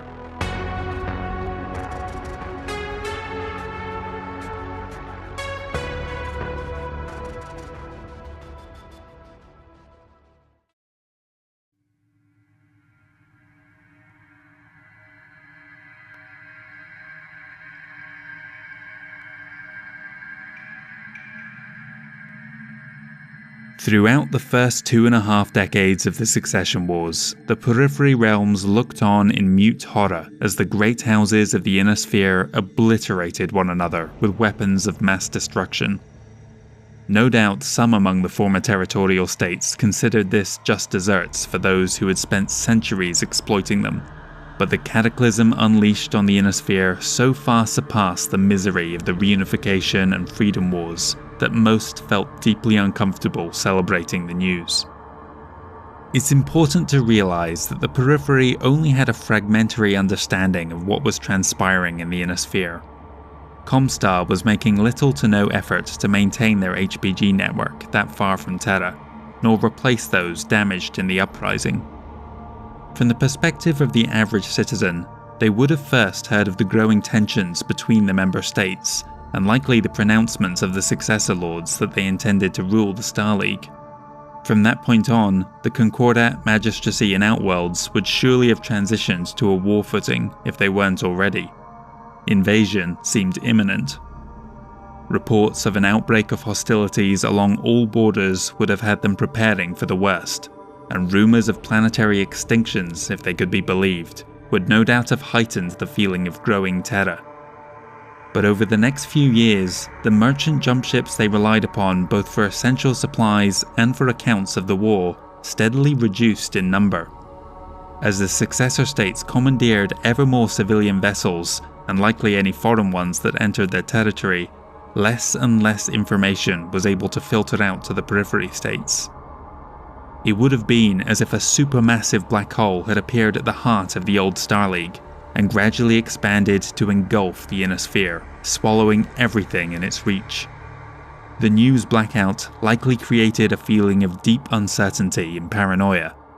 Perhaps some even wondered if they were all that was left. The complete breakdown of interstellar travel had immediate and disastrous outcomes for the distant periphery. While they had craved freedom from the Star League, they still expected inner sphere traders to do business with them. Many colonies were entirely dependent on food shipments to survive, but with civilian transports regularly pressed into service with the Navy, what few independent merchants still existed had their hands full trying to keep their own nations hungry fed. None could risk travelling through open war zones to reach the periphery. This problem was exacerbated by a lack of diversification on many of the periphery worlds. As former territories of the League, the planetary economies were often hyper-focused on just one or two industries, or sometimes even a single product. When those closely interdependent worlds could no longer export their product or trade with their partners, economic collapse followed, hastening the rapid decline of many systems. Each passing year only worsened the issue until the outermost colonies began to starve. Despite being removed from the worst of the fighting, the periphery worlds suffered even greater numbers of abandonment than their warring counterparts. The fiercely isolationist systems of the Outworlds Alliance were the worst affected. Many of the newest and most distant were reliant on the continual flow of money and resources from the Terran hegemony, a nation-state that no longer existed. Those former hegemony citizens that fled in a mass exodus following the fall of the Star League often ended up out in these backwaters, only to suffer the same miseries they had hoped to flee. As the situation grew desperate, the Outworlds Alliance created a provisional relief force to assist in decolonizing non-viable worlds. The scarcity of food led to a sharp uptick in theft and piracy, necessitating a military presence to maintain law and order. Some Outworlds planets even went as far as hiring small mercenary bands to conduct raids on their supposed allies. Despite their best efforts, many starved long before help arrived. There is a certain sad irony to the fact that the Outworlds Alliance, who were not attacked by Davian or Kurita even once during the First Succession War, lost more worlds to famine or abandonment than any of the Great Houses. The barren systems of the Outworld's wastes live on in interstellar maps as a monument to so many millions of dead. In the wake of the Star League's collapse, banditry was on the rise across all known space. At the forefront of these new pirate kingdoms was the distant Tortuga Dominion, and several former Amaris holdings unsurprisingly became pirate enclaves too.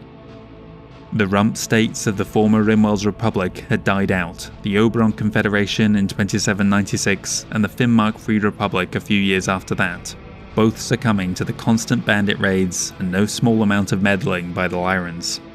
But the major periphery realms themselves were one of the biggest contributors to the growing epidemic. In the build-up towards the Freedom War, the territorial states had clandestinely funded several rebel or even terrorist groups in an effort to cause maximum unrest within the Star League. When Kerensky granted them their independence, they were left with a number of heavily armed bands who refused to swear fealty to the ruling houses. Instead, they preyed upon the fringe systems while the government was busy trying to rebuild. The remnants of the secret army inadvertently left these rebels with enormous weapon stockpiles that meant they were far beyond the ability of local police to deal with. It was a problem that would continue for years or even decades before peace was finally restored. The rare shipyards still operating in the periphery could not avoid becoming targets for pirates, or perhaps even covert attacks from the Ionosphere intelligence agencies. The facilities at both Canopus and Taurus were destroyed, and the Outworlds decommissioned their sole naval base, both due to a lack of parts and to avoid becoming a target. To help bring an end to the fighting, several new regiments cropped up across the periphery. The Hades Light Infantry and Cassandra's Volunteers were reformed, the Pleiades Hussars were expanded, and the Outworlds created the Remora Guards.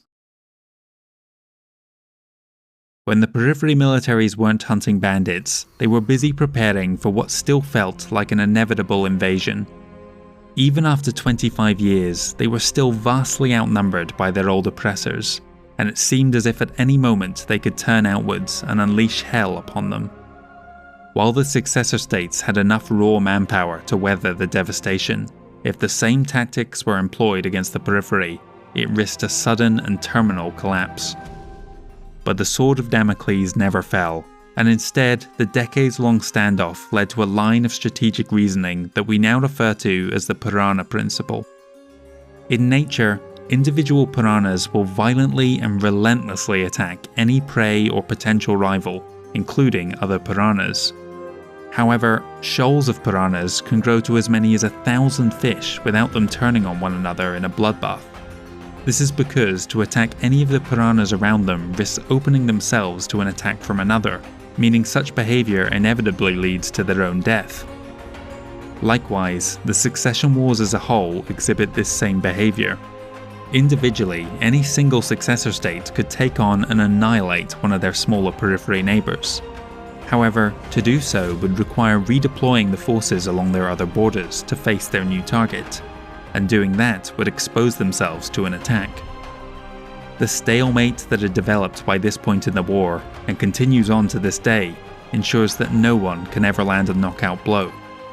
It is because of the Piranha Principle that the smaller periphery states can continue to exist in such close proximity to far larger and more dangerous hostile neighbours.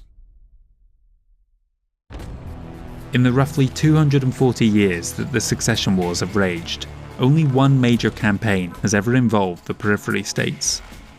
By 2813, control of the Taurian Concordat had passed to Protector Semyon Calderon.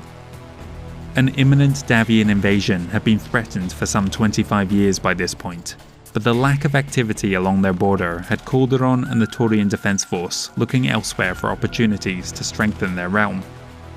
Lying just beyond their borders were the systems of Detroit and Heratitus. Nominally under the protection of the Magistracy of Canopus, but kept demilitarized by the SLDF, their proximity and sparse garrison made them attractive prizes. In June 2813, the TDF began moving. Strategic command was given to Marshal Blake Andrews, who led the Red Chasseurs towards Detroit, but the first task force to reach their destination were the Pleiades Hussars. Appearing at the zenith of Heratitus, they made little effort to conceal their arrival, allowing a jump ship time to depart and bring word back to the Magistracy. A relaxed burn towards their target gave the planetary militia ample time to launch their aerospace fighters, an asset which the Taurians failed to identify in any significant numbers.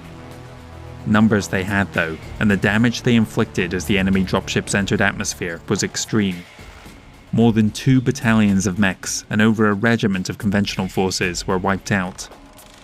The Taurian comptroller paid for his arrogance, as he was one of the first to be shot out of the sky. What few survivors made landfall promptly surrendered. When Magistrix Shrawana Centrella got wind of the so-called Heratitus crisis, she immediately set about organising a military response. Unaware that the invaders had long since surrendered, she dispatched a pair of her own regiments to seize neutral Spencer on the way towards a strike on the Concordat itself. Meanwhile, Blake Andrews arrived at Detroit. 5 regiments under the command of the Taurian Guards General Natal Chowdhury touched down in good order and set about chasing down the militia forces. Despite their numbers advantage, unfamiliarity with the terrain meant they struggled to catch their quarry even after several months had transpired. Spencer was to be the first outing for the reformed Cassandra's Volunteers. Though the planet was officially neutral, the Star League had declared it within the Concordat sphere of influence, despite its proximity to the magistracy. What might at first appear as an administrative error was intentional on the part of the League, as they sought to keep the two territories vying against each other instead of uniting against the High Council. The Taurian-leaning militia, far from being caught by surprise, were able to prepare an ambush for the approaching regiment after identifying their primary objective through signal eavesdropping. They allowed the MAF units to enter the capital unmolested, only springing their trap once they were deep within the urban jungle. At the same time, fighters launched an attack on their dropships, cutting them off from a possible retreat.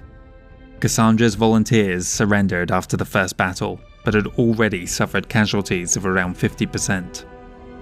The attack on Portland, the only significant battle to take place within the territory of one of the Periphery nations during the First Succession War, was as unsuccessful as all prior engagements during the Magistracy Concordat conflict. The Canopian Light Horse was at least able to swiftly take control of the capital, but after a few failed attempts to halt guerrilla activity, they instead pillaged the city for anything of value and withdrew to their dropships, just in time to receive word that the two realms were already in peace talks. Quickly realizing the futility of the conflict, a ceasefire between the two states was ratified in February 2814. The campaign had been a disaster for the Taurians, and particularly House Calderon. Both parties blamed Protector Semyon for inciting conflict where before there had been none. He tried to deflect blame by removing Marshal Blake Andrews and appointing Chowdhury as the new head of the TDF, but the legacy of defeat would follow him for the next 2 years until he was eventually forced to resign. Protector Reina Arantino was chosen by the Privy Council as his successor. The MAF had acquitted itself poorly as well, but their response had at least come quickly, their failures proving less consequential to the magistracy and House Centrella. Events in the Periphery went largely unnoticed by those back in the Inner Sphere. They were far too preoccupied with their own conflict to spare a thought for the distant colonies dropping off the map. The responsibility for logging the gradual abandonment of deep space fell to Comstar, the only sufficiently large entity not currently engaged in destruction.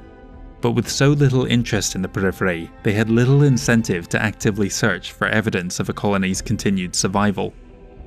In more than a few cases, planets that might have been viable withered and died because Comstar had prematurely removed them from the same astronavigation charts that the few remaining merchant vessels were using to plot a course through the region.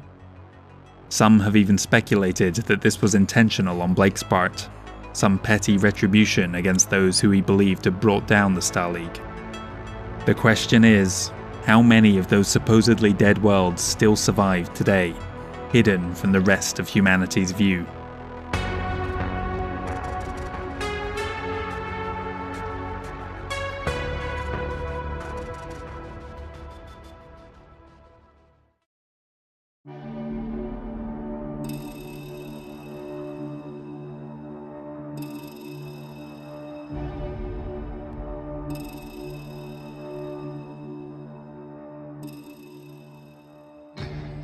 The time had come for the armed forces of the Federated Suns to launch their attack on the heavily defended DCMS command bases on Dahar and Robinson.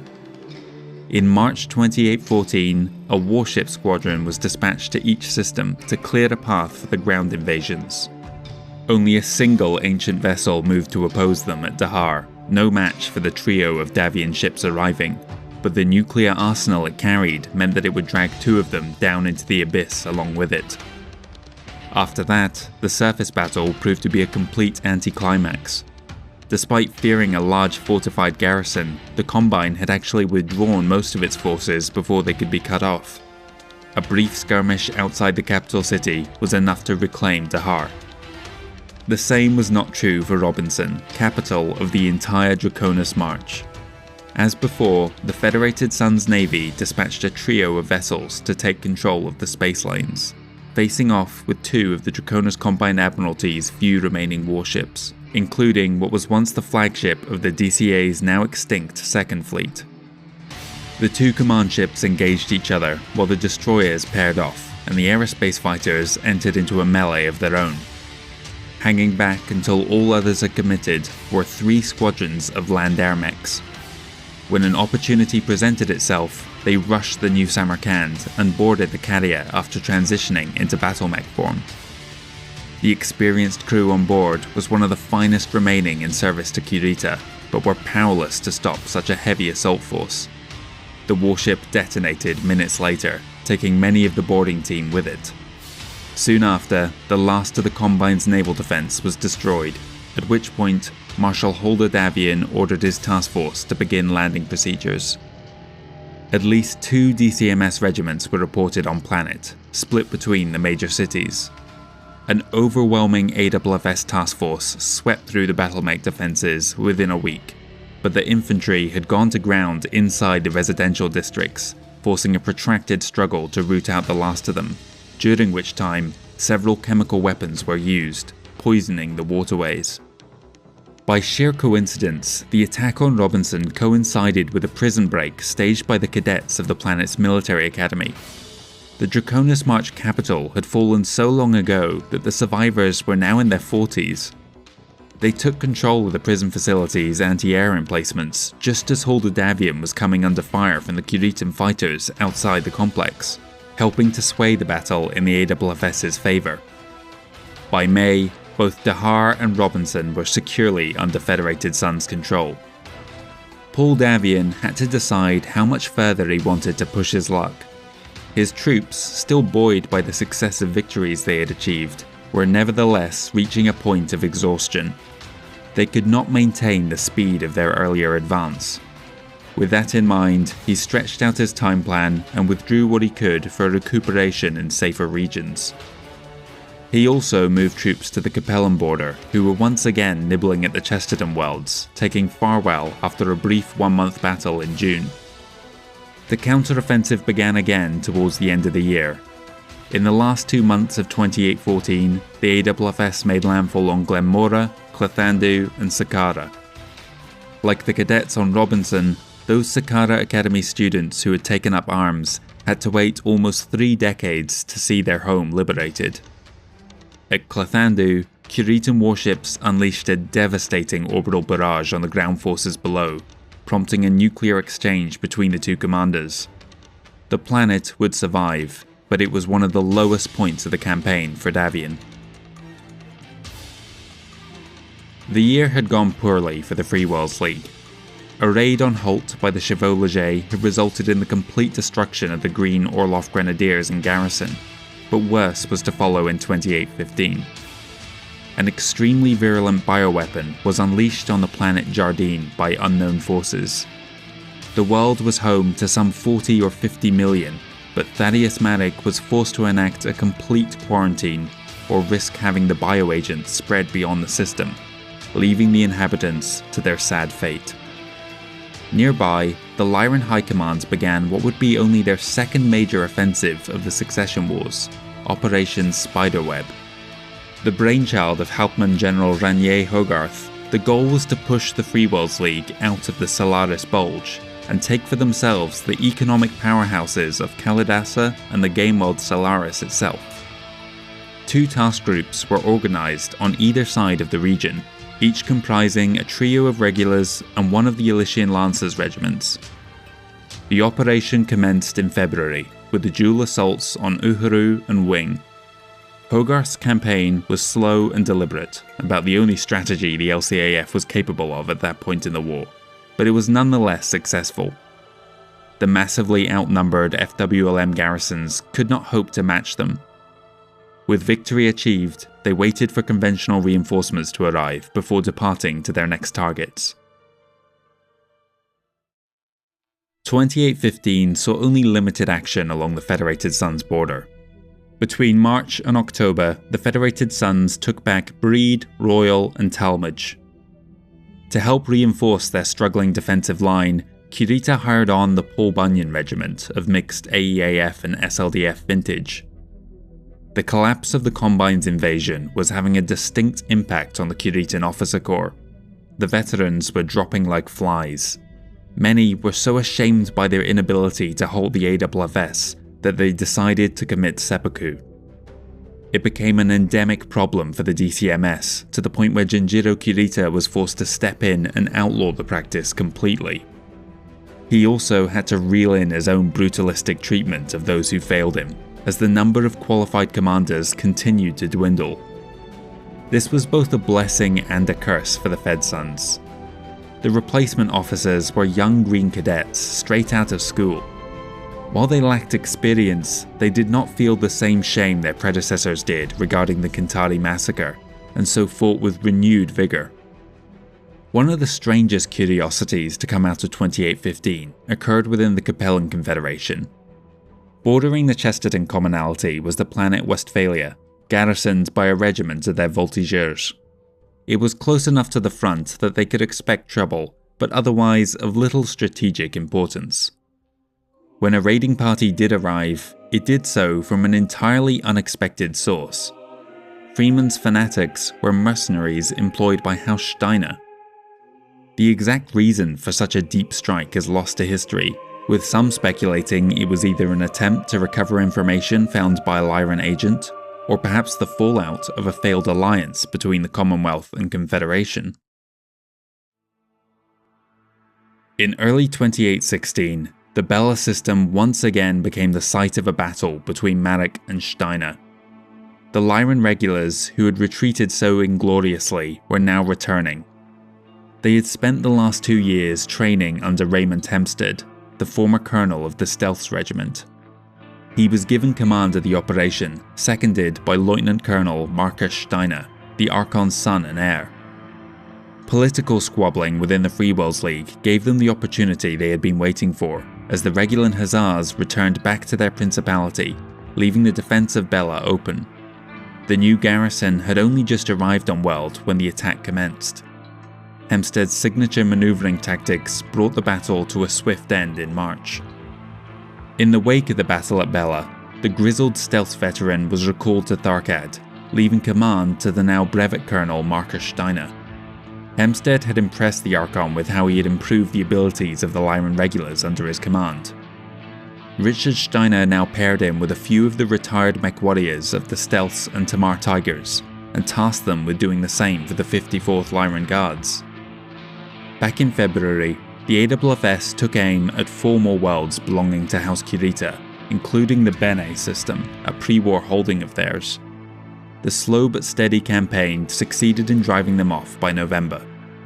Meanwhile, the Capellans launched another invasion of Castleton in July. 2 months later, the planet was once again flying the banner of House Liao.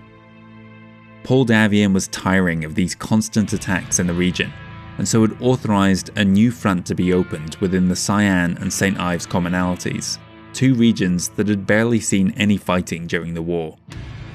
The Certis Fusiliers took point, and by the end of the year had secured 6 new worlds for the Capellan March. This came at the cost of 2 regiments, and so further advances were called off.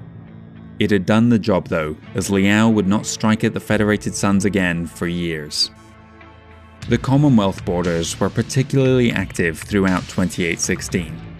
Bella was just one of the systems taken from Marek, as Operation Spiderweb pressed deeper into the Solaris Bulge. Their objective was to attack the Duchy of Kalidasa from 2 sides, and cut off any defenders on the capital. Over the next year or 2, each of the task forces would take a trio of planets. Marek was trying to organise a response, but Capellan raids on his spinward flank kept him off balance. On the Kiritan front, the Draconis Combine had taken 7 worlds from the Commonwealth over the last few years, and destroyed another regiment while they were at it. However, Richard Steiner's decision to break up the Stealths and send them to the academies was starting to pay dividends. The commanders within the Tamar Pact launched a successful campaign along the border between the Benjamin and Rosalhague military districts, taking 7 more systems back in that same period. 2817 would be the penultimate year of the Davian counteroffensive, beginning in March with attacks on Allerton, Courtney, Emporia, and Sauk City. As they drew ever closer to what was considered firm House Kirita territory, the First Prince became more cautious of increased civilian resistance and attacks staged from deeper within the Combine. By September, the 4 planets had returned to the Federated Suns, and a couple of months later, they made their last moves of the year against Bettendorf, Crossing, and Franklin. Also targeted was Lima across their Starlight-era border, where another of the Gallatin Regulars regiments was destroyed. In April, the Free Wills League launched the final offensive of what had once been the Bolan Thumb. The invasion of Kavanagh and Ilion were of secondary note compared to what would be the 5th battle for Bella, not counting the many raids against the planet. Coinciding with the attacks was another raid launched against the capital of Rancher within the Federation of Sky. 2 months earlier, Marcus Steiner had received a shipment of tactical nukes on Bella, assigning them primarily to his aerospace assets. Additional reinforcements came from one of the last Essex-class destroyers in the Navy. Despite his privileged birth, Marcus was not merely in command because of his name. He had learned well from Colonel Hempstead and was prepared to resist the FWLM. Escorting the 3 Matic battlemech regiments to Bella were a pair of Carracks. Originally envisioned as an armed transport and not a mainline warship, they stood little hope of overcoming the hostile destroyer, something which became readily apparent when the lead vessel disintegrated under the Edelweiss's cannon fire within just 2 minutes.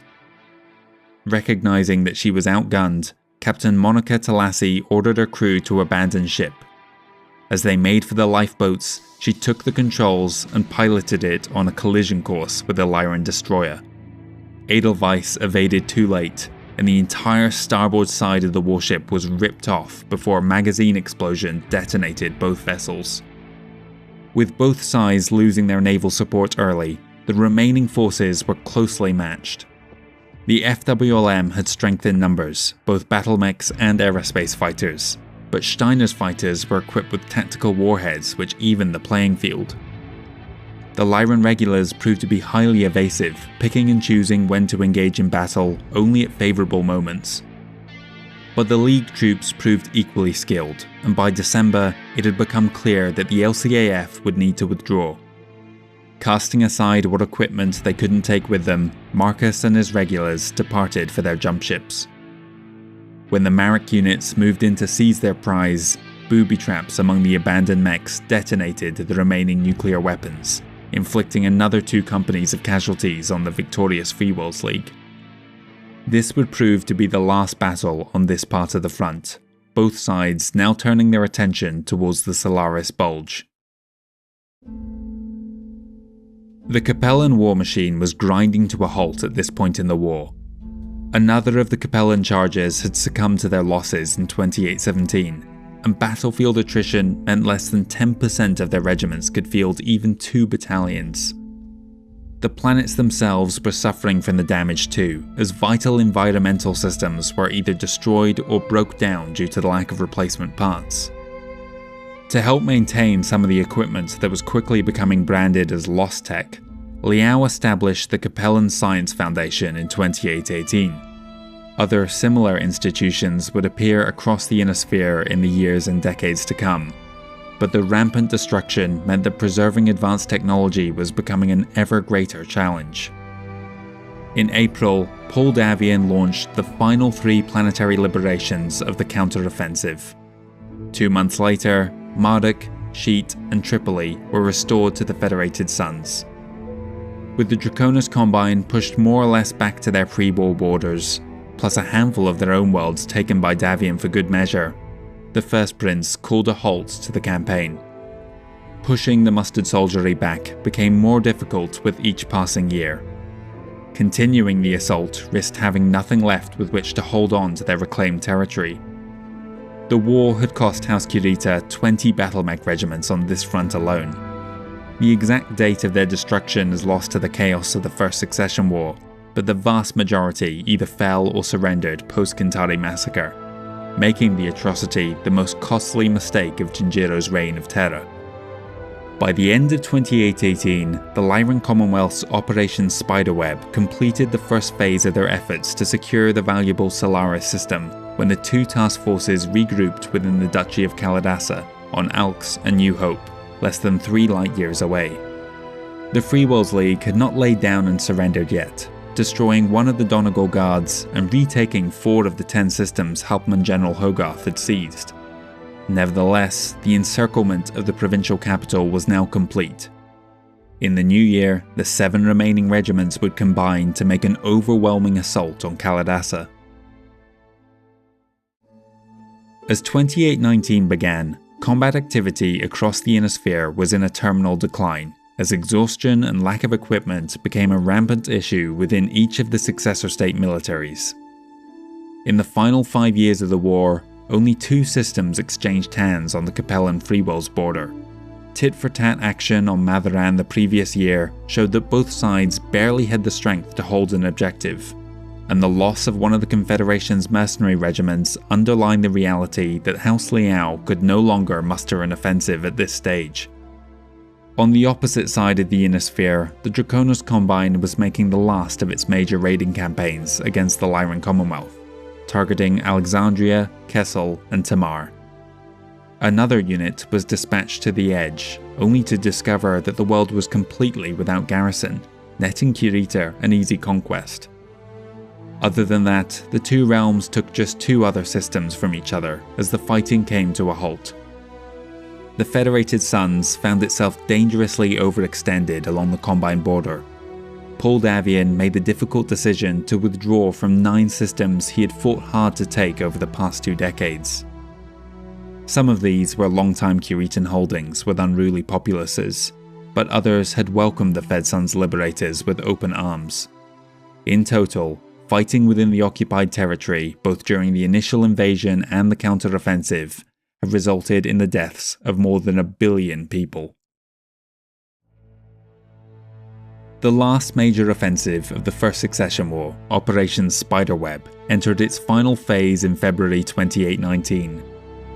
The garrison at Rochelle had been redeployed to the nearby provincial capital, meaning the planet fell to Ranier Hogarth's task force almost immediately. Expecting them to follow the same plodding advance as they had up to this point, the forces on Kalidasa and Solaris struck out in April, hoping to liberate some of the worlds the Hauptmann General had seized during the advance. As the Matic forces approached their jump ships, Lyran warships entered the system, escorting all 7 regiments that had only just taken Rochelle. The Steiner commander had not bothered to wait for reinforcements to secure the planet, and instead banked on their attack catching the Duke of Kalidasa flat-footed, which it did. The system wasn't totally without defense, however, as waiting at the zenith were the last FWLM warships in the region. By this point in the war, there were barely any surviving shipyards capable of servicing such vessels, and so not one of the warships was fully functional. Only the LCS Chaffee survived the engagement, which also claimed most of the Marek militia who were caught in space. The attack group made landfall 9 days later, the surviving garrison surrendering 2 months after that. With Solaris now totally surrounded, Hogarth enacted his master plan. Instead of dispatching his task force to claim the game world, he sent diplomats. The population was already in unrest as news filtered in and their situation became clear. However, the last thing Steiner wanted was for the hordes of mech gladiators on planet to take to the field to protect their home. Intense urban fighting would surely follow if that happened, leading to widespread destruction. The Lyran diplomats offered the civilian government special status within the Commonwealth as a neutral system under the protection of the LCAF, in exchange for a cut of the planet's profits.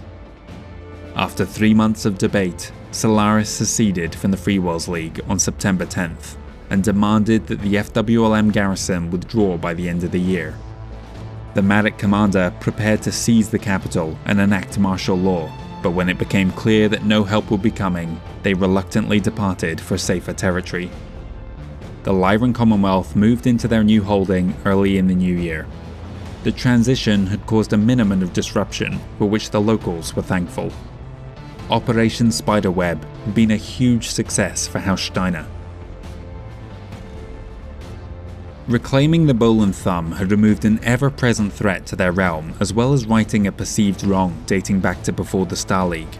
But the capture of Kalidasa and Solaris, 2 enormously wealthy systems that had avoided the worst of the succession wars, was a far greater boon to their economy.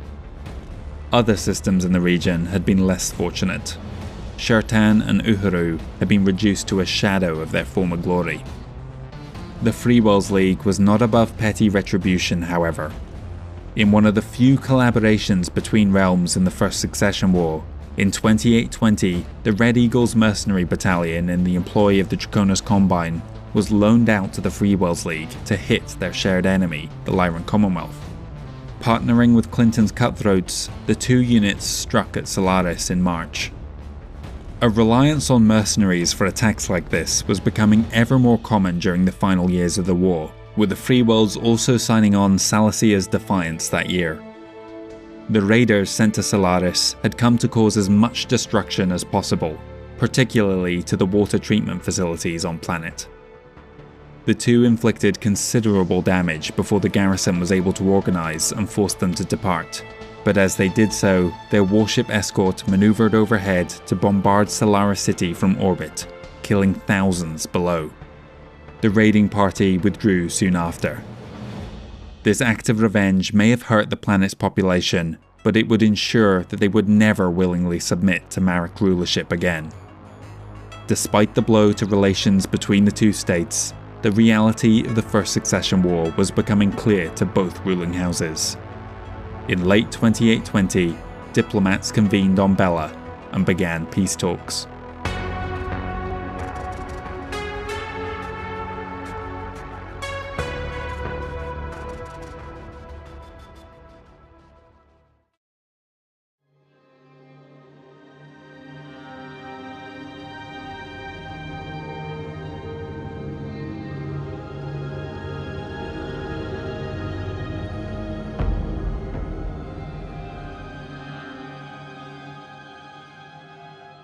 Like so many terrible conflicts in history, the loss of life in what would be the final year of the First Succession War is all the more tragic because every side by this point understood that a ceasefire was imminent.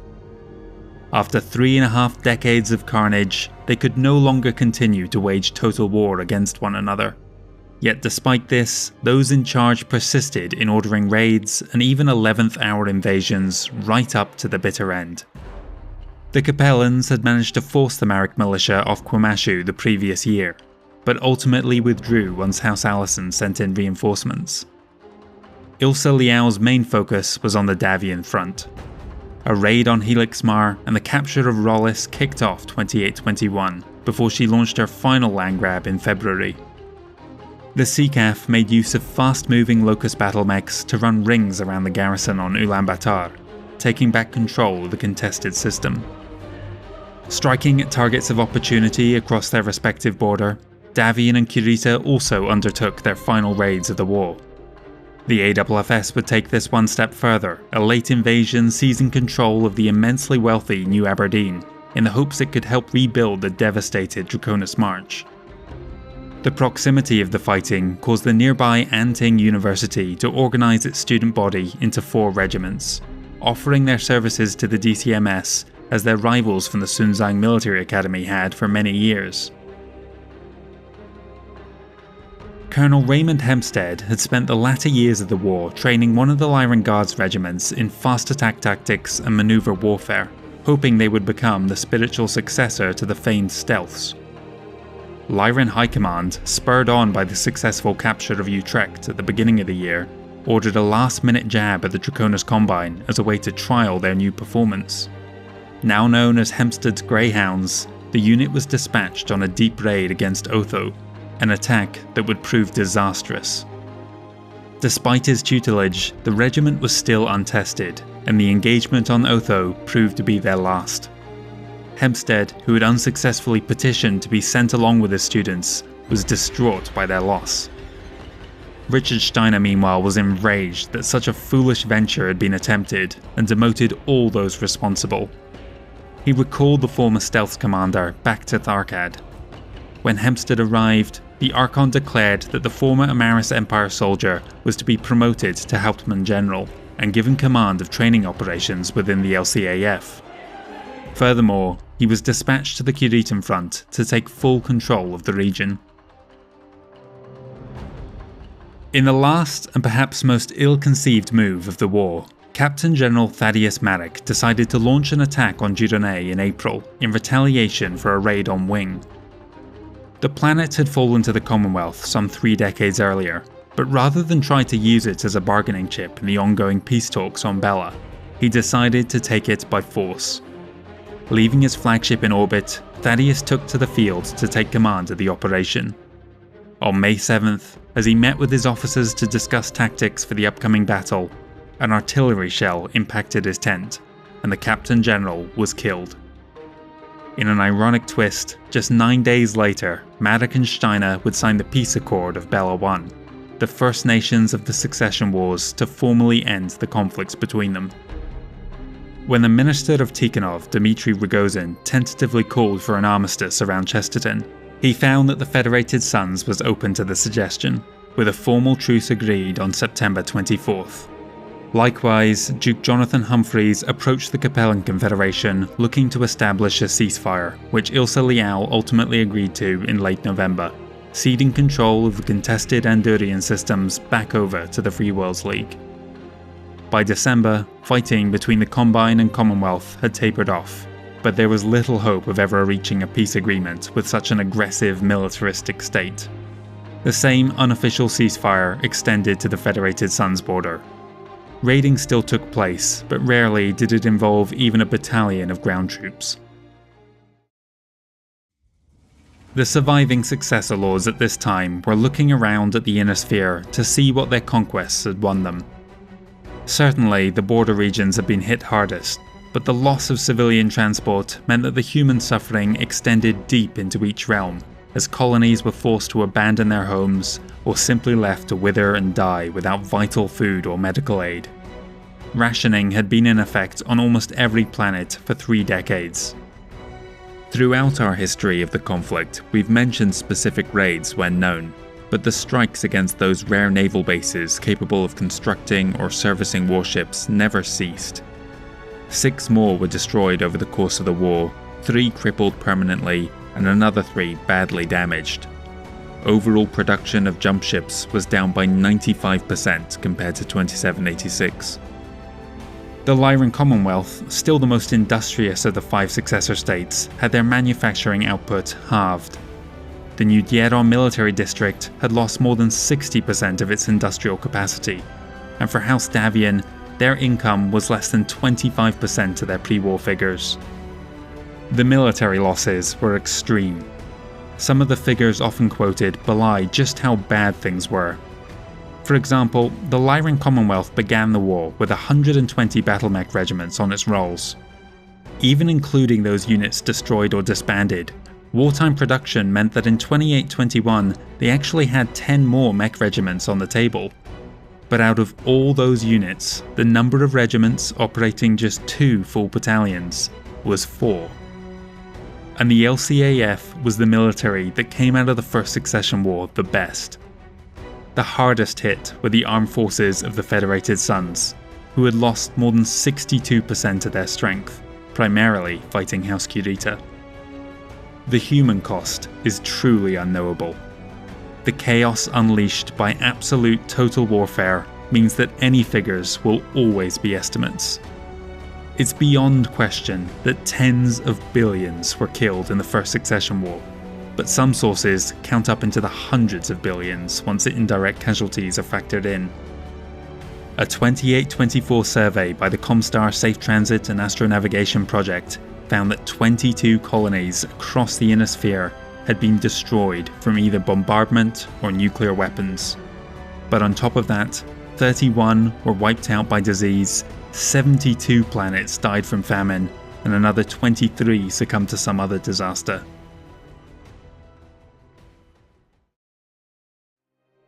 People will naturally ask, who won the First Succession War? The only appropriate answer is, no one did.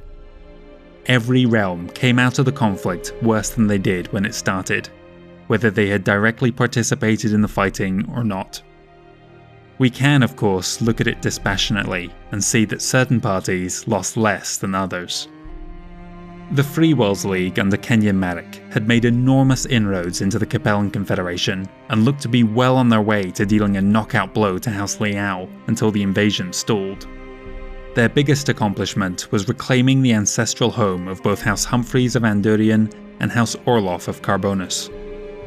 Unfortunately, all that goodwill went up in smoke when Thaddeus Marek secured his position as Captain General through political strong-arming. Their intelligence agency SAFE had also lost the vast majority of their agents outside of the League, leaving them blind to events beyond their borders. Significant losses to the Lyran Commonwealth, notably the Boland Thumb, and a military that was reduced by more than 60%, preclude House Marek from being considered the winners. The Capellan Confederation armed forces, despite also suffering 60% casualties, actually gained compared to their immediate rivals, coming out ahead of the FWLM and much closer to the AFFS. However, they had failed to capture their primary objective for the war, Chesterton. Furthermore, several of the worlds taken from the Terran hegemony had been lost to the Draconis Combine, a new dangerous entity on their Corwood border. Coupled with the many systems now belonging to Marek or their allies, House Liao is definitely one of the losers. The Federated Suns' counteroffensive under Paul Davian was amazingly successful, liberating almost all of the worlds they had lost up to that point. It came at an enormous cost, as previously mentioned, but it was nevertheless a victory for the First Prince, who had further cemented his own power at home. But calling the Fed Suns a winner after the humiliation they suffered in the first decade of the conflict is dishonest. They were on the brink of utter destruction, and their recovery was a miracle made possible only through the atrocities committed by their arch-rivals. Further, the civilian population of the Davian realm was one of the worst affected by the conflict, with millions perishing from either starvation or disease after the loss of vital water purification technology on many raided worlds.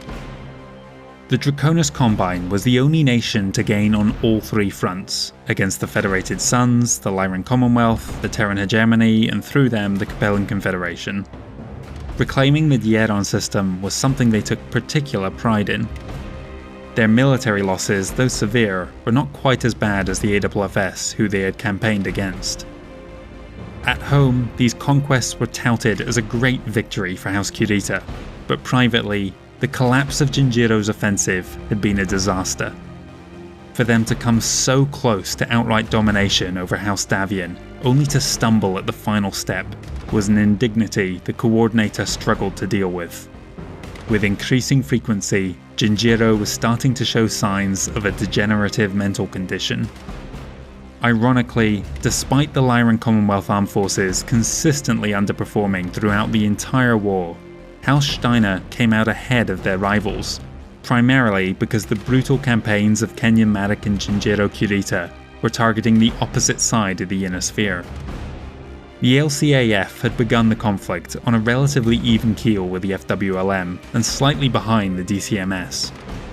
Now, they were almost on par with the Mustard Soldiery and significantly ahead of the Free Worlds League military. Additionally, the key industrial world of Hesperus had survived 3 separate attempts to destroy it. Its survival guaranteed that House Steiner's armed forces would recover faster than their rivals. What systems the Draconis Combine claimed along their Spinwood border were more than offset by the removal of the Boland Thumb and capture of Solaris and its neighbouring worlds, though House Kelswa would surely disagree. But as Steiner looked at the condition of those planets, they, like all those who had conquered worlds during the war, quickly discovered the miserable state of affairs on the ground. There was virtually nothing of value left in any of the border systems that so much blood had been spilled over. A shaky peace had slowly crept its way over the Inner Sphere. First between the Free Worlds League and Lyran Commonwealth in May, then the Capellan Confederation and Federated Suns in September. In November, House Humphreys agreed to a peace with Liao, which soon spread to all Marek territories, and by December, the Draconis Combine had ceased all but the most minor of actions against its neighbours. The First Succession War had ended. Word of the ceasefire filtered back to the royal palace on Tharkad. Upon hearing the news, the Archon let out a long sigh.